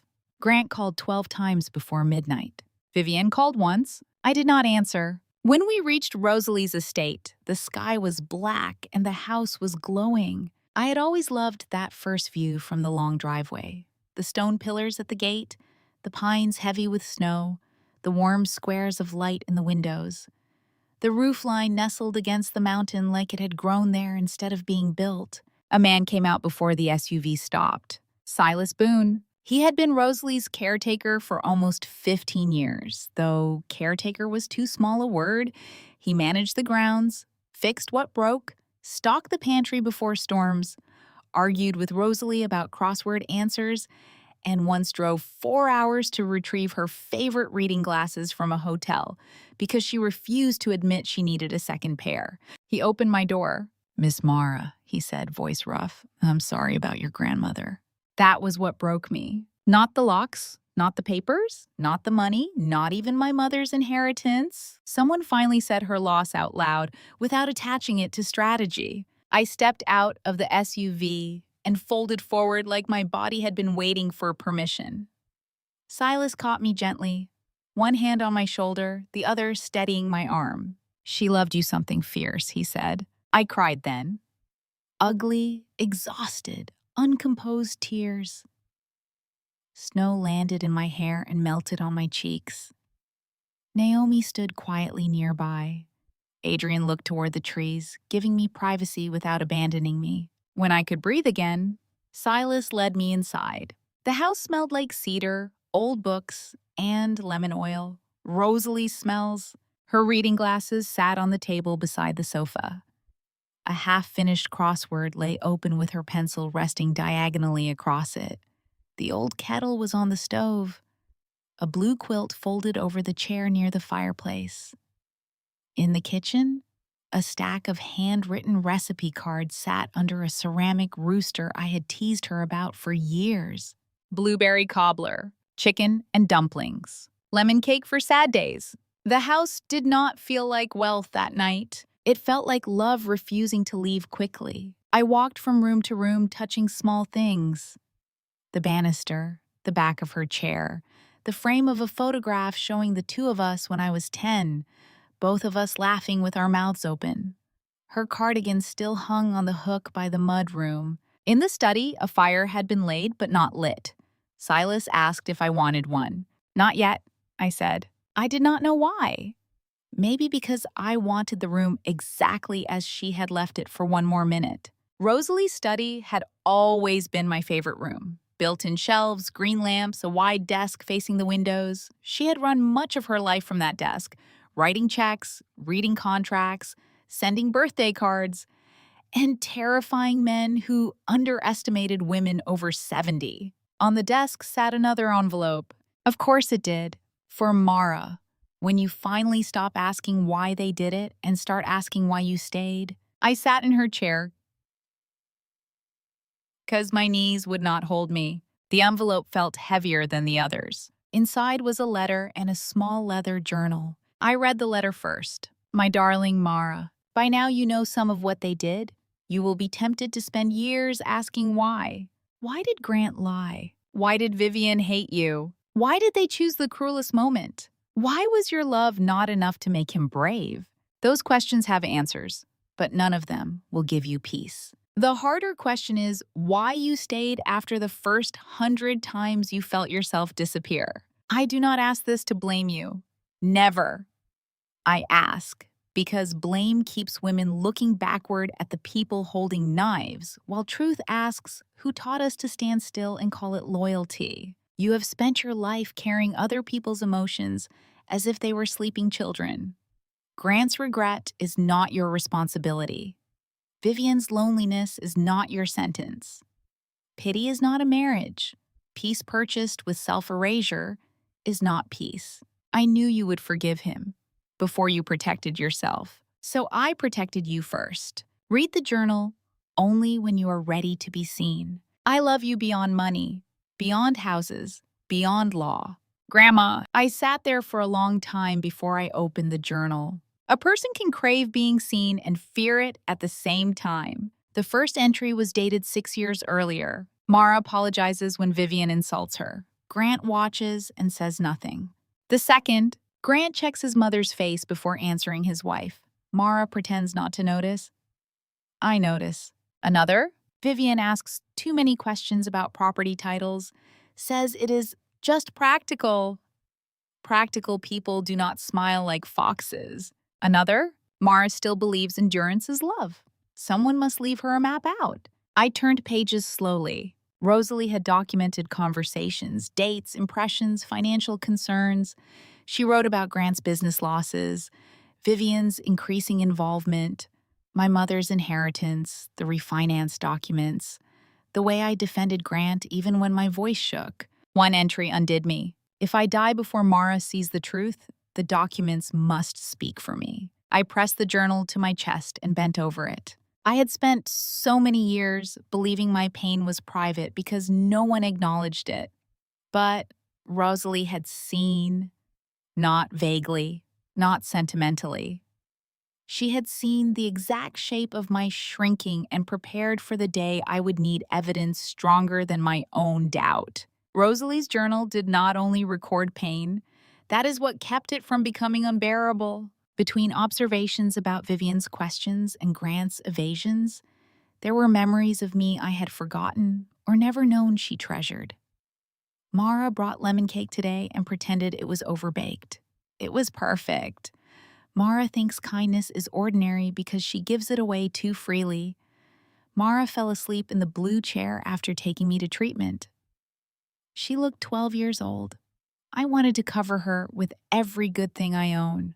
I read those lines in the study while dawn slowly turned the windows silver. For years, I had measured myself through the eyes of people who benefited from finding me lacking. Vivian's disapproval had become a mirror I checked too often. Grant's moods had become weather I dressed for. Even my own grief had been filtered through whether it inconvenienced someone else.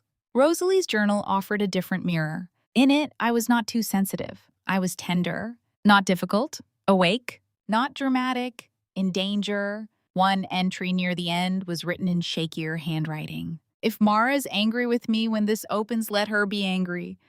Anger is movement. I would rather she rage her way out than forgive her way into another cage. I closed the journal and laughed through tears.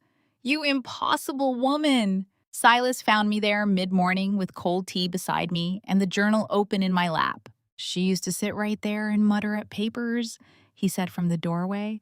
Sometimes I'd ask if she was all right, and she'd say, "No, Silas, I am surrounded by fools with printers." That made me laugh harder than it should have. He brought breakfast I did not want and sat across from me until I ate half a piece of toast. There was comfort in his refusal to make a speech. Silas did not tell me everything happened for a reason. He did not say I was strong. He did not ask what I planned to do next. He just buttered toast and reminded me that grief needed calories. Later, he took me through the house with the practical tenderness of someone introducing me to a future before I had agreed to live in it. He showed me where Rosalie kept spare keys, where the generator controls were, which windows stuck in winter, which pantry shelves were load-bearing emotionally because she had organized them herself and would haunt anyone who moved the flour. In the linen closet, I found a stack of quilts labeled in Rosalie's handwriting. Guest room, blue room, Mara's favorite. I touched that label for a long time. Mara's favorite, not Grant's wife. Not Vivian's disappointment. Not the woman who should have known better. Just Mara. Known, remembered, expected. That afternoon, Adrian returned with Naomi for a formal meeting. I wore Rosalie's red scarf, partly because I needed courage and partly because I wanted Vivian's fingerprints nowhere near the meaning of it. Adrian explained the immediate steps: emergency notices, preservation letters, contact with the title company, review of the divorce petition, security for the trust, inventory of my belongings, and strict instructions not to speak with Grant or Vivian without counsel. I can do that, I said. Naomi looked at me kindly. Can you? I almost answered too quickly. Then I thought of every time Grant had looked sad and I had folded.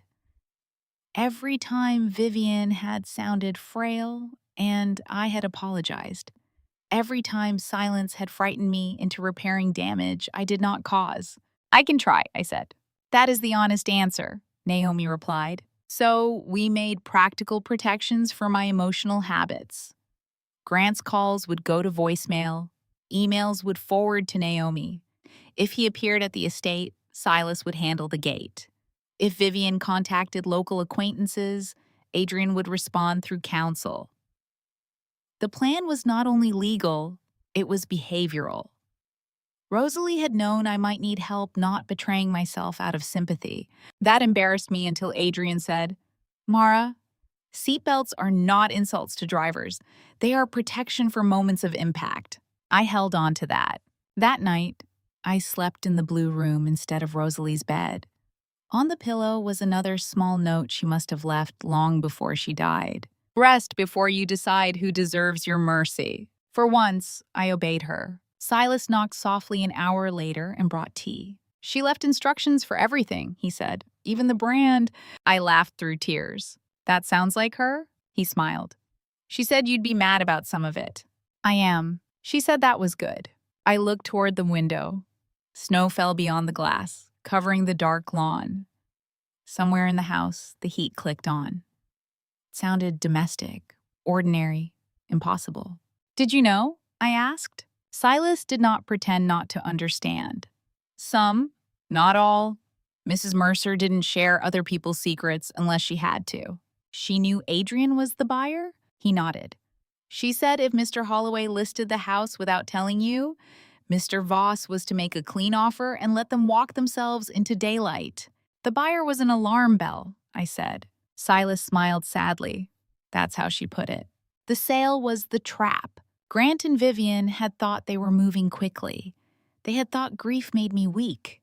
They had thought Rosalie's death removed the one person most likely to interfere. They had not understood my grandmother at all. Death had not ended her protection. It had activated it. That night, after Adrian and Naomi left for a guest wing and Silas locked up downstairs, I lay in Rosalie's bed because I could not face any other room. Her sheets smelled faintly of lavender. Her quilt was heavy over my legs. My phone was on the nightstand. When I turned it back on the next morning, there were 37 missed calls from Grant and 1 voicemail from Vivian. I deleted Grant's calls without listening. Then, for reasons I still cannot explain, I played Vivian's voicemail. Her voice came through low and controlled. You have no idea what you have done. I stared at the snowy window. Then I deleted it too. For the first few weeks, I moved through life like someone recovering from a car accident. There were visible injuries and invisible ones, and the invisible ones took longer to name. Adrian and Naomi handled the emergency legal work. The house sale was frozen. Notices were sent. Financial records were requested. Grant hired his own attorney, then apparently fired him after Vivian objected, then hired another. Vivian's attorney sent a letter so polished and empty that Naomi read it once and said, "She is frightened." That should have satisfied me. It did not. Revenge, when it is healthy, is not the same as appetite. I did not wake up hungry for their destruction. I woke up confused by quiet. No footsteps stomping through the kitchen. No phone calls from Vivian interrupting dinner. No Grant sighing heavily until I asked what was wrong. No criticism tucked into questions. Are you wearing that? Did you mean to season it this way? Should we maybe ask Mom what she thinks? At first, peace felt like abandonment because my nervous system had mistaken tension for company. I would make coffee in Rosalie's kitchen and brace for someone to need something from me. No one did. I would stand in the doorway of the pantry, waiting to remember what Grant liked for breakfast, then realize Grant was not there. I would hear my phone buzz and feel dread even when it was only June Marlowe checking in. June had been my friend for 30 years, though for the last 10, I had not been a very good friend back. She lived outside Boulder, taught art classes, and had once told me Grant's family made her want to throw decorative fruit. When I finally told her what happened, she was silent for so long I thought the call had dropped. Then she said, "I'm coming over." You don't have to. Mara, I have waited 28 years to say several things out loud. I am not missing my opportunity. She arrived the next day with soup, wine, and a tote bag full of old photographs. She hugged me so hard I had to tell her I still needed ribs. I knew Vivian was awful, she said, sitting at Rosalie's kitchen island, but this is Olympic-level wickedness. I smiled for the first time in days without forcing it. June helped me begin sorting practical things. Clothes, documents, medication, old boxes from storage that Adrian had retrieved after Naomi sent a letter so firm the storage company manager personally apologized to me over the phone. My belongings arrived in a truck 3 days later. Seeing my life unloaded at Rosalie's estate was stranger than leaving it behind. My blue coat, my books, my mother's mixing bowl, my wedding photo, still face down. I picked up the frame. June watched me carefully. Do you want me to burn it? Not yet. Respectful shredding? I laughed. Then I cried. Then I set the photo in a drawer. Healing is not linear. It is ridiculous. You can feel powerful at breakfast and weep over a chipped mug at noon. You can know a man betrayed you and still miss the way he used to warm his hands around yours at football games. You can hate someone's choices and still grieve the person you hoped they would become. Grant wrote emails at first, long ones. He said he had been scared. He said his mother had pressured him. He said the business debt had made him someone he did not recognize. He said he never stopped loving me, which felt less like comfort and more like an indictment of what he believed love allowed. I did not answer, not because I wanted to punish him with silence, because every response I drafted sounded like the old me returning to work, explaining, soothing, correcting, comforting, teaching a grown man how to understand the pain he had caused. I was tired. Naomi told me not to communicate directly while litigation was active. That helped. Sometimes boundaries are easier to respect when an attorney charges by the hour to enforce them. The financial audit took months. Every new document was another small betrayal. Transfers disguised as loans, loans disguised as reimbursements, reimbursements that never reached accounts I controlled, emails from Vivian suggesting language for Grant to use with me. Tell Mara the reserve account is intact. Do not mention the vendor judgment yet. She becomes emotional around numbers. That last sentence made me laugh so hard I had to sit down. I did become emotional around numbers. Because numbers in my marriage had been used like fog machines. Grant and Vivian hid in them until I stopped asking. Naomi explained things plainly. She never made me feel foolish for not knowing. She said financial betrayal in marriages often works by making one spouse feel incompetent, dramatic, or disloyal for seeking clarity. Confusion can be manufactured, she told me, especially by people who benefit from it. I wrote that sentence down. By spring, the divorce had become less of a private heartbreak and more of a structured excavation. Grant's construction company was worse off than he had admitted.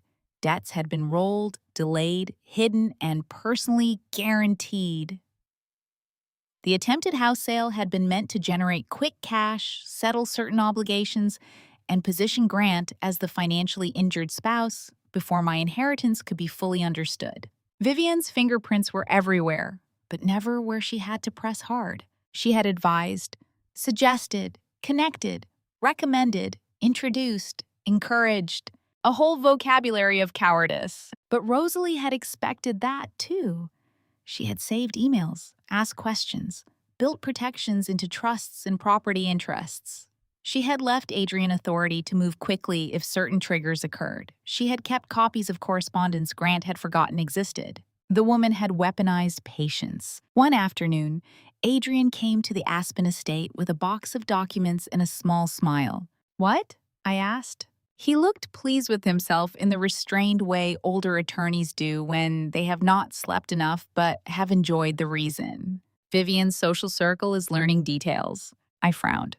How? Court filings are not as invisible as some people hope. Also, Grant's company creditors are less discreet than country club friends. I thought I would feel triumph. Instead, I pictured Vivian at a luncheon, surrounded by women who once admired her table settings and charity speeches, now lowering their voices when she approached. For a woman like Vivienne, image was not decoration. It was oxygen. I said, "Good." The word surprised me. Adrian nodded. Good is allowed. The first court hearing I attended was not dramatic in the way television teaches people to expect. No one shouted. No one confessed. No judge slammed a gavel while Vivienne gasped into a lace handkerchief. Real legal consequences arrive in beige rooms with bad acoustics, fluorescent lights, and people mispronouncing names while everyone pretends paperwork is not a form of warfare. Still, I remember walking into that courthouse like I was crossing a border. Grant was already there with his second attorney. He looked thinner, his suit hung poorly, and there were gray shadows under his eyes. When he saw me, he half rose, then seemed to remember he was not allowed to approach. That small, aborted movement hurt more than I expected. My body remembered him standing when I entered restaurants, taking my coat, touching the small of my back as we moved through crowds. Memory is not loyal to your healing schedule. Vivienne sat behind him, perfectly dressed, hands folded over her purse. She did not look at me at first. She looked at Adrian, then Naomi, then the folder in my hands, calculating where the danger sat. When she finally met my eyes, she gave me a small smile. It was the same smile from the porch, only smaller. That comforted me. Naomi presented the disputed sale issue first, then the concerns about disclosure, then the financial preservation requests. Grant's attorney tried to describe the situation as a misunderstanding caused by marital breakdown and business pressure. Naomi responded with dates. Dates are brutal. They do not care about tone. They line up like witnesses who cannot be charmed. The judge listened, asked several questions, and ordered preservation of relevant records. The house sale remained frozen. Certain accounts could not be moved. Communication about the property had to go through counsel. It was not victory in a thunderclap. It was victory as a doorstop. Something heavy placed where they could no longer slam the door on me. In the hallway afterward, Grant's attorney pulled Naomi aside. Grant stood near the elevators, twisting his wedding ring. I noticed he still wore it. Mine was in a small dish on Rosalie's dresser. He said my name softly. Naomi turned immediately. I said, "It's all right." It was not all right, but I wanted to hear what he believed was worth risking a warning glance from my attorney. Grant stayed several feet away. I found the Christmas cards. I frowned. "From your mom," he said. "The ones with the $20 bills. They were in that old recipe box." I said nothing. I forgot how many she sent. Every year, even after we were fine. "We were not fine, Grant." He nodded, eyes wet. "I know." For a second, I saw real understanding flicker through him. Not enough to restore anything, but enough to make him look human rather than monstrous. That was inconvenient.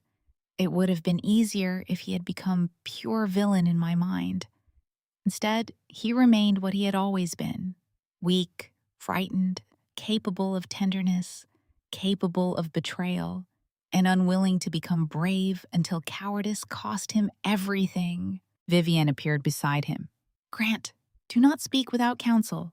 He looked at her, and something in his face closed. "No," he said. It was one word, but I knew how heavy it was for him. Vivienne blinked. "Excuse me?" I said no. The hallway seemed to narrow around them. He turned back to me. "I am sorry about your mother's money." Vivienne hissed his name. He ignored her. The apology did not heal me, but it marked something important. The first time I had ever seen Grant choose a truth while his mother objected. 28 years late. Still true. I nodded once and walked away. Outside the courthouse, cold air hit my face. I expected to feel shaken. Instead, I felt tired and clear. Justice, I was learning, was not a mood. It was a process that required snacks, patience, and excellent documentation. Naomi touched my elbow. "You did well." "I didn't do much." "You did not rescue him." That apparently was doing plenty. Summer came. The estate changed with it. Snow melted from the pines. Wildflowers appeared near the stone wall. Silas planted herbs outside the kitchen because Rosalie always had, and because, as he put it, dead women can still complain if basil is missing. June visited often. We cooked badly at first, then better. She taught me to paint watercolors of mountains that look like lopsided blue triangles. I taught her Rosalie's blueberry cobbler, which she ruined twice before declaring the recipe emotionally manipulative. I began sleeping through the night. That felt like a miracle. Not every night, but enough. I started taking long walks on the trails behind the property. At first, I brought my phone and checked it constantly. Then I left it in the kitchen. Then I learned the names of birds. Then I stopped narrating my own piece to imaginary critics. In August, I finally sat with the wedding photo. Grant and I looked impossibly young. His arm was around me. I was laughing at something outside the frame.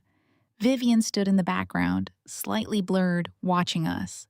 I had never noticed that before. I removed the photo from the frame. I did not burn it. I did not tear it. I placed it in a box labeled "Before I Knew." That was enough. By autumn, the legal consequences began arriving more visibly. The house sale collapsed entirely. The buyer withdrew formally, though, of course, Adrian had never needed the house. The protected trust interest complicated everything, and Grant's failure to disclose properly damaged his position badly. The divorce settlement favored me after the financial concealment was exposed. Grant was required to account for the missing inheritance funds from my mother's estate. Some would be repaid through liquidation of assets he had hoped to protect. Some became part of a larger settlement structure. Vivienne became entangled in civil claims connected to business transfers and investment arrangements. Her attorney tried to frame her as an elderly mother misled by an overwhelmed son. Naomi read that argument at Rosalie's desk and said, "Bold, considering she emails like a Bond villain." Grant's construction company collapsed under the weight of debt, legal fees, and ruined trust. Former clients sued, vendors demanded payment. Men who had once called him buddy stopped answering his calls. Evelyn Price disappeared almost immediately. Apparently, a wealthy widow interested in a stable, wronged businessman was less interested in a financially compromised man under investigation whose mother had tried to gift wrap him like a replacement centerpiece. I did not blame her. Evelyn had not owed me loyalty. Grant had. Vivian had owed me basic decency. Evelyn had simply stepped into a story someone else misrepresented. Still, I will admit, there was satisfaction in learning she returned the boutique gift. Unopened. Grant sent 2 letters. Real letters on paper. The first arrived in October. It was long, full of explanations, memories, apologies, and phrases that sounded like therapy, beginning to work on a man who had arrived late and under court order. He wrote that he had confused fear with duty, that he had let his mother's voice become louder than his conscience, that he had stolen from me in increments until the total became too shameful to face, that he had told himself I would not understand because, if I understood, he would have to hear what he had done. I read it once. Then I placed it in a folder for Naomi, because by then I understood that even remorse could be evidence. The second letter came in December. It was shorter. "Mara, Rosalie understood me better than I understood myself. She knew I would choose fear before love. I'm sorry I made you pay for my weakness." Grant. I sat with that one longer. Not because it changed anything, because for the first time he had not asked me to comfort him. I did not answer. Not because I hated him, because I no longer belonged to the version of myself that would have. Vivian's fall was quieter. No dramatic arrest, no public scene, no grand confession. She sold her house and moved into a smaller place outside Denver after legal costs and financial pressure made her old life difficult to maintain. Her charity committees replaced her. Her country club friends became busy. Invitations stopped. People who once praised her taste now avoided her because scandal is contagious in rooms built on reputation. Grant barely visited her. That part saddened me more than I expected. Not for her exactly, but for the waste of it all. She had controlled him so tightly that when control finally failed, there was no love left underneath strong enough to keep him near. Her punishment was not prison, at least not then. It was irrelevance. For a woman who had lived on control and image, irrelevance was a locked room. The scandal reached Vivian's social world in the most humiliating way possible for her, not through enemies, but through logistics. A vendor from Grant's company mentioned delayed payments to the husband of a woman on Vivian's charity board. Someone at the title company had a cousin at the country club. Court dates appeared on a public docket. A former bookkeeper, tired of being blamed for missing records, corrected the story in a room where 3 people were pretending not to listen. By the time Winter returned, Vivian's version of events had sprung leaks she could not plug with manners. She tried, of course. She told people I had become vindictive after inheriting money. She suggested Rosalie had manipulated me from beyond the grave, which was closer to the truth than she realized, but less helpful to her argument. She described Grant as fragile and herself as heartbroken. She used the phrase family tragedy so often that June said it deserved its own tax form. But documents are terrible gossip for liars because they repeat themselves accurately. Emails surfaced in filings. Transfers had dates. The attempted timing of the divorce could be compared with Rosalie's death and Will reading.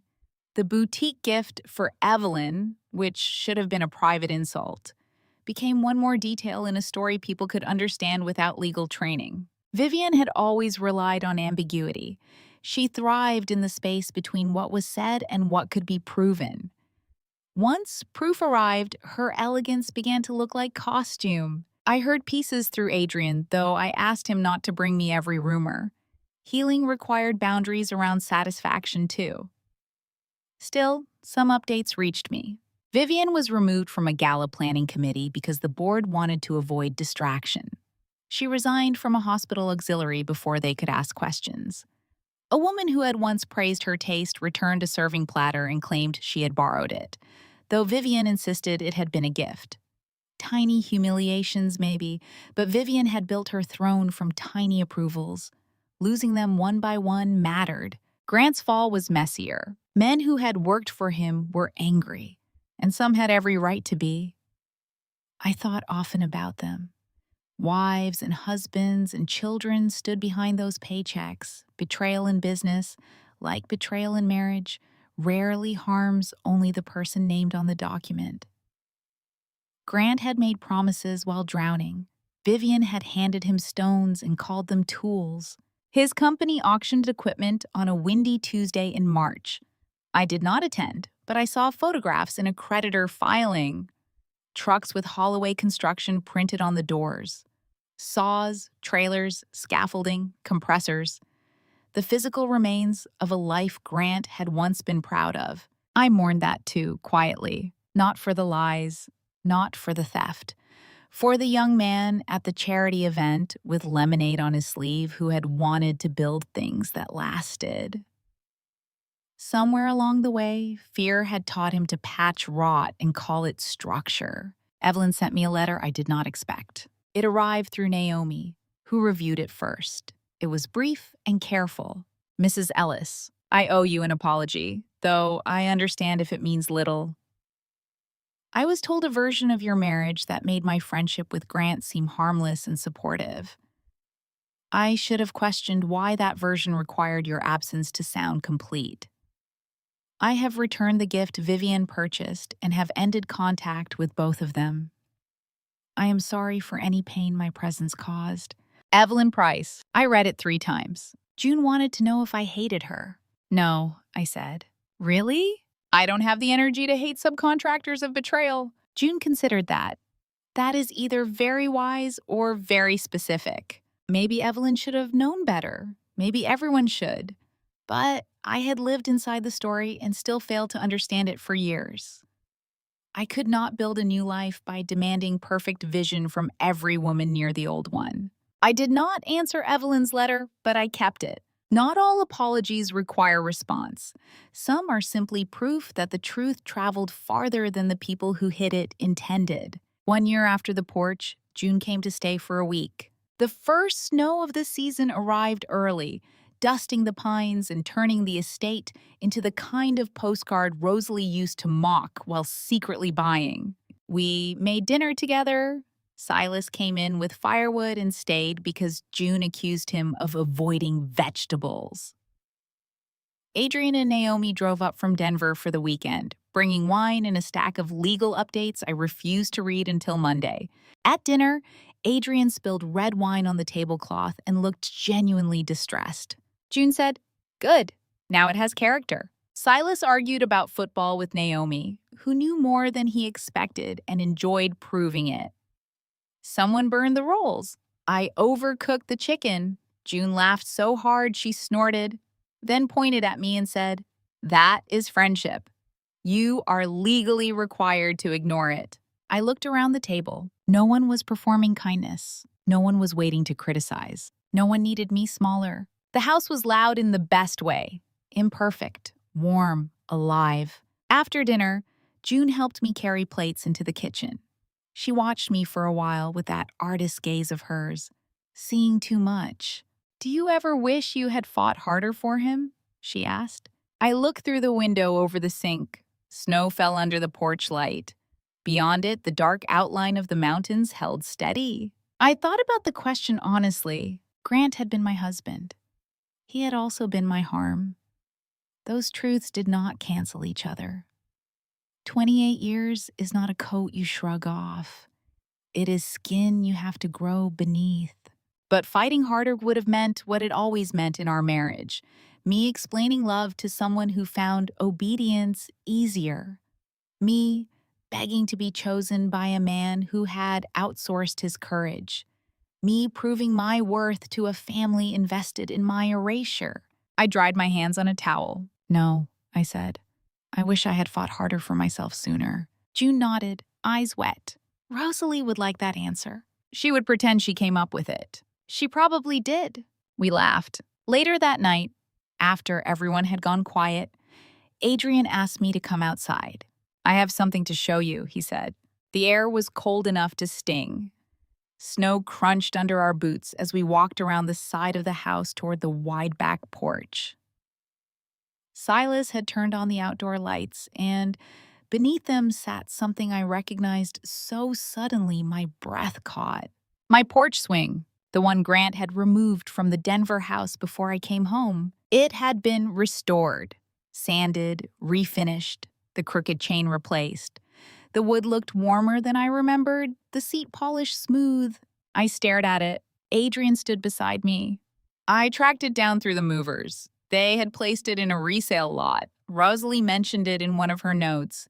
She thought you might want it someday. I touched the back of the swing. For a moment, I was back at the Red Door house. Younger, hopeful, sitting beside Grant with coffee, sitting beside Rosalie with iced tea, sitting alone after arguments, telling myself every marriage had seasons. The swing had witnessed too much to be innocent. But maybe objects, like people, can be reclaimed from the places that hurt them. Adrian said, "If it is unwelcome, Silas can remove it." I shook my head. No. He left me there. I sat on the swing under the moonlight. It moved smoothly now, no creaking chain, no uneven pull. For a while, I let myself remember. Grant building it in the garage, cursing when he measured wrong. My mother sitting there during her last visit, wrapped in a blanket, saying the mountains were pretty, but she preferred neighborhoods where people brought casseroles. Rosalie tapping her cane against the porch boards and telling me not to confuse endurance with devotion. I thought of the house I lost, the marriage I lost, the illusion of family, the years I spent shrinking so other people could remain comfortable. Then I thought of what remained: peace, truth, financial independence, friendship, a home where kindness was not conditional, a self I had almost abandoned, waiting for me like a light left on. For years, I thought love meant staying until someone finally valued me. I thought if I was patient enough, forgiving enough, useful enough, Grant would wake up one day and understand the weight I had been carrying for both of us. But real love does not ask you to disappear first. Rosalie knew that. Maybe she had always known that the money was not the real inheritance. The house was not the real inheritance either. The trusts, the documents, the legal trap, even the $7 million, those were tools. The real inheritance was clarity. She left me proof when my heart would have accepted excuses. She left me protection when my habit was forgiveness. She left me a way out when I still thought staying made me good. Grant and Vivian believed they had chosen the perfect moment to take everything from me. They chose grief because they thought grief made a woman weak. They chose confusion because they thought confusion made a woman obedient. They chose speed because panic leaves people reaching for the nearest hand, even if that hand is the one pushing them. But my grandmother understood something they did not. A woman who has been trained to doubt herself does not need revenge first. She needs evidence. After that, the revenge takes care of itself. Not with screaming, not with destruction, not with becoming cruel enough to match the people who harmed her. The revenge is in the refusal. Refusing to sign. Refusing to explain away the emails. Refusing to repay betrayal with rescue. Refusing to make Grant's regret my new religion. Refusing to let Vivian's loneliness become my fear. Refusing to confuse a locked door with the end of home. I sat on the restored swing until the cold reached my bones. Then I went inside. The house was quiet. June had fallen asleep on the sofa with a blanket over her legs. Silas had left the kitchen spotless except for one pan, so the house doesn't get arrogant, as he wrote on a note. Adrian's wine stain remained on the tablecloth. Naomi's legal pad sat beside her coffee mug, filled with precise handwriting. Rosalie's portrait hung in the hallway. I stopped in front of it. She looked exactly as I remembered her best. Chin lifted, eyes sharp, mouth almost smiling, as if she had just heard a man say something foolish and was deciding whether to educate him or let him continue embarrassing himself. "Thank you," I whispered. The house settled around me. For the first time in a year, thank you felt too small and exactly enough. A year earlier, I had driven home with a leather folder on the passenger seat, believing I was about to save my marriage. Instead, I found new locks. I found my belongings in bins. I found my husband with divorce papers and my mother-in-law smiling on the porch. They thought that was the moment I lost everything. But loss is not always what it looks like when it first arrives. Sometimes the house you are locked out of is the same house that has been slowly suffocating you. Sometimes the people who throw you away are the same people you needed to stop carrying. Sometimes betrayal does not destroy your life. Sometimes it destroys the lie that kept you trapped in one. Grant and Vivian thought they were taking my home from me. What they actually did was force me to walk toward the only home I had left, myself. And once I got there, I realized something they never wanted me to know. A woman who stops begging to be chosen becomes impossible to control.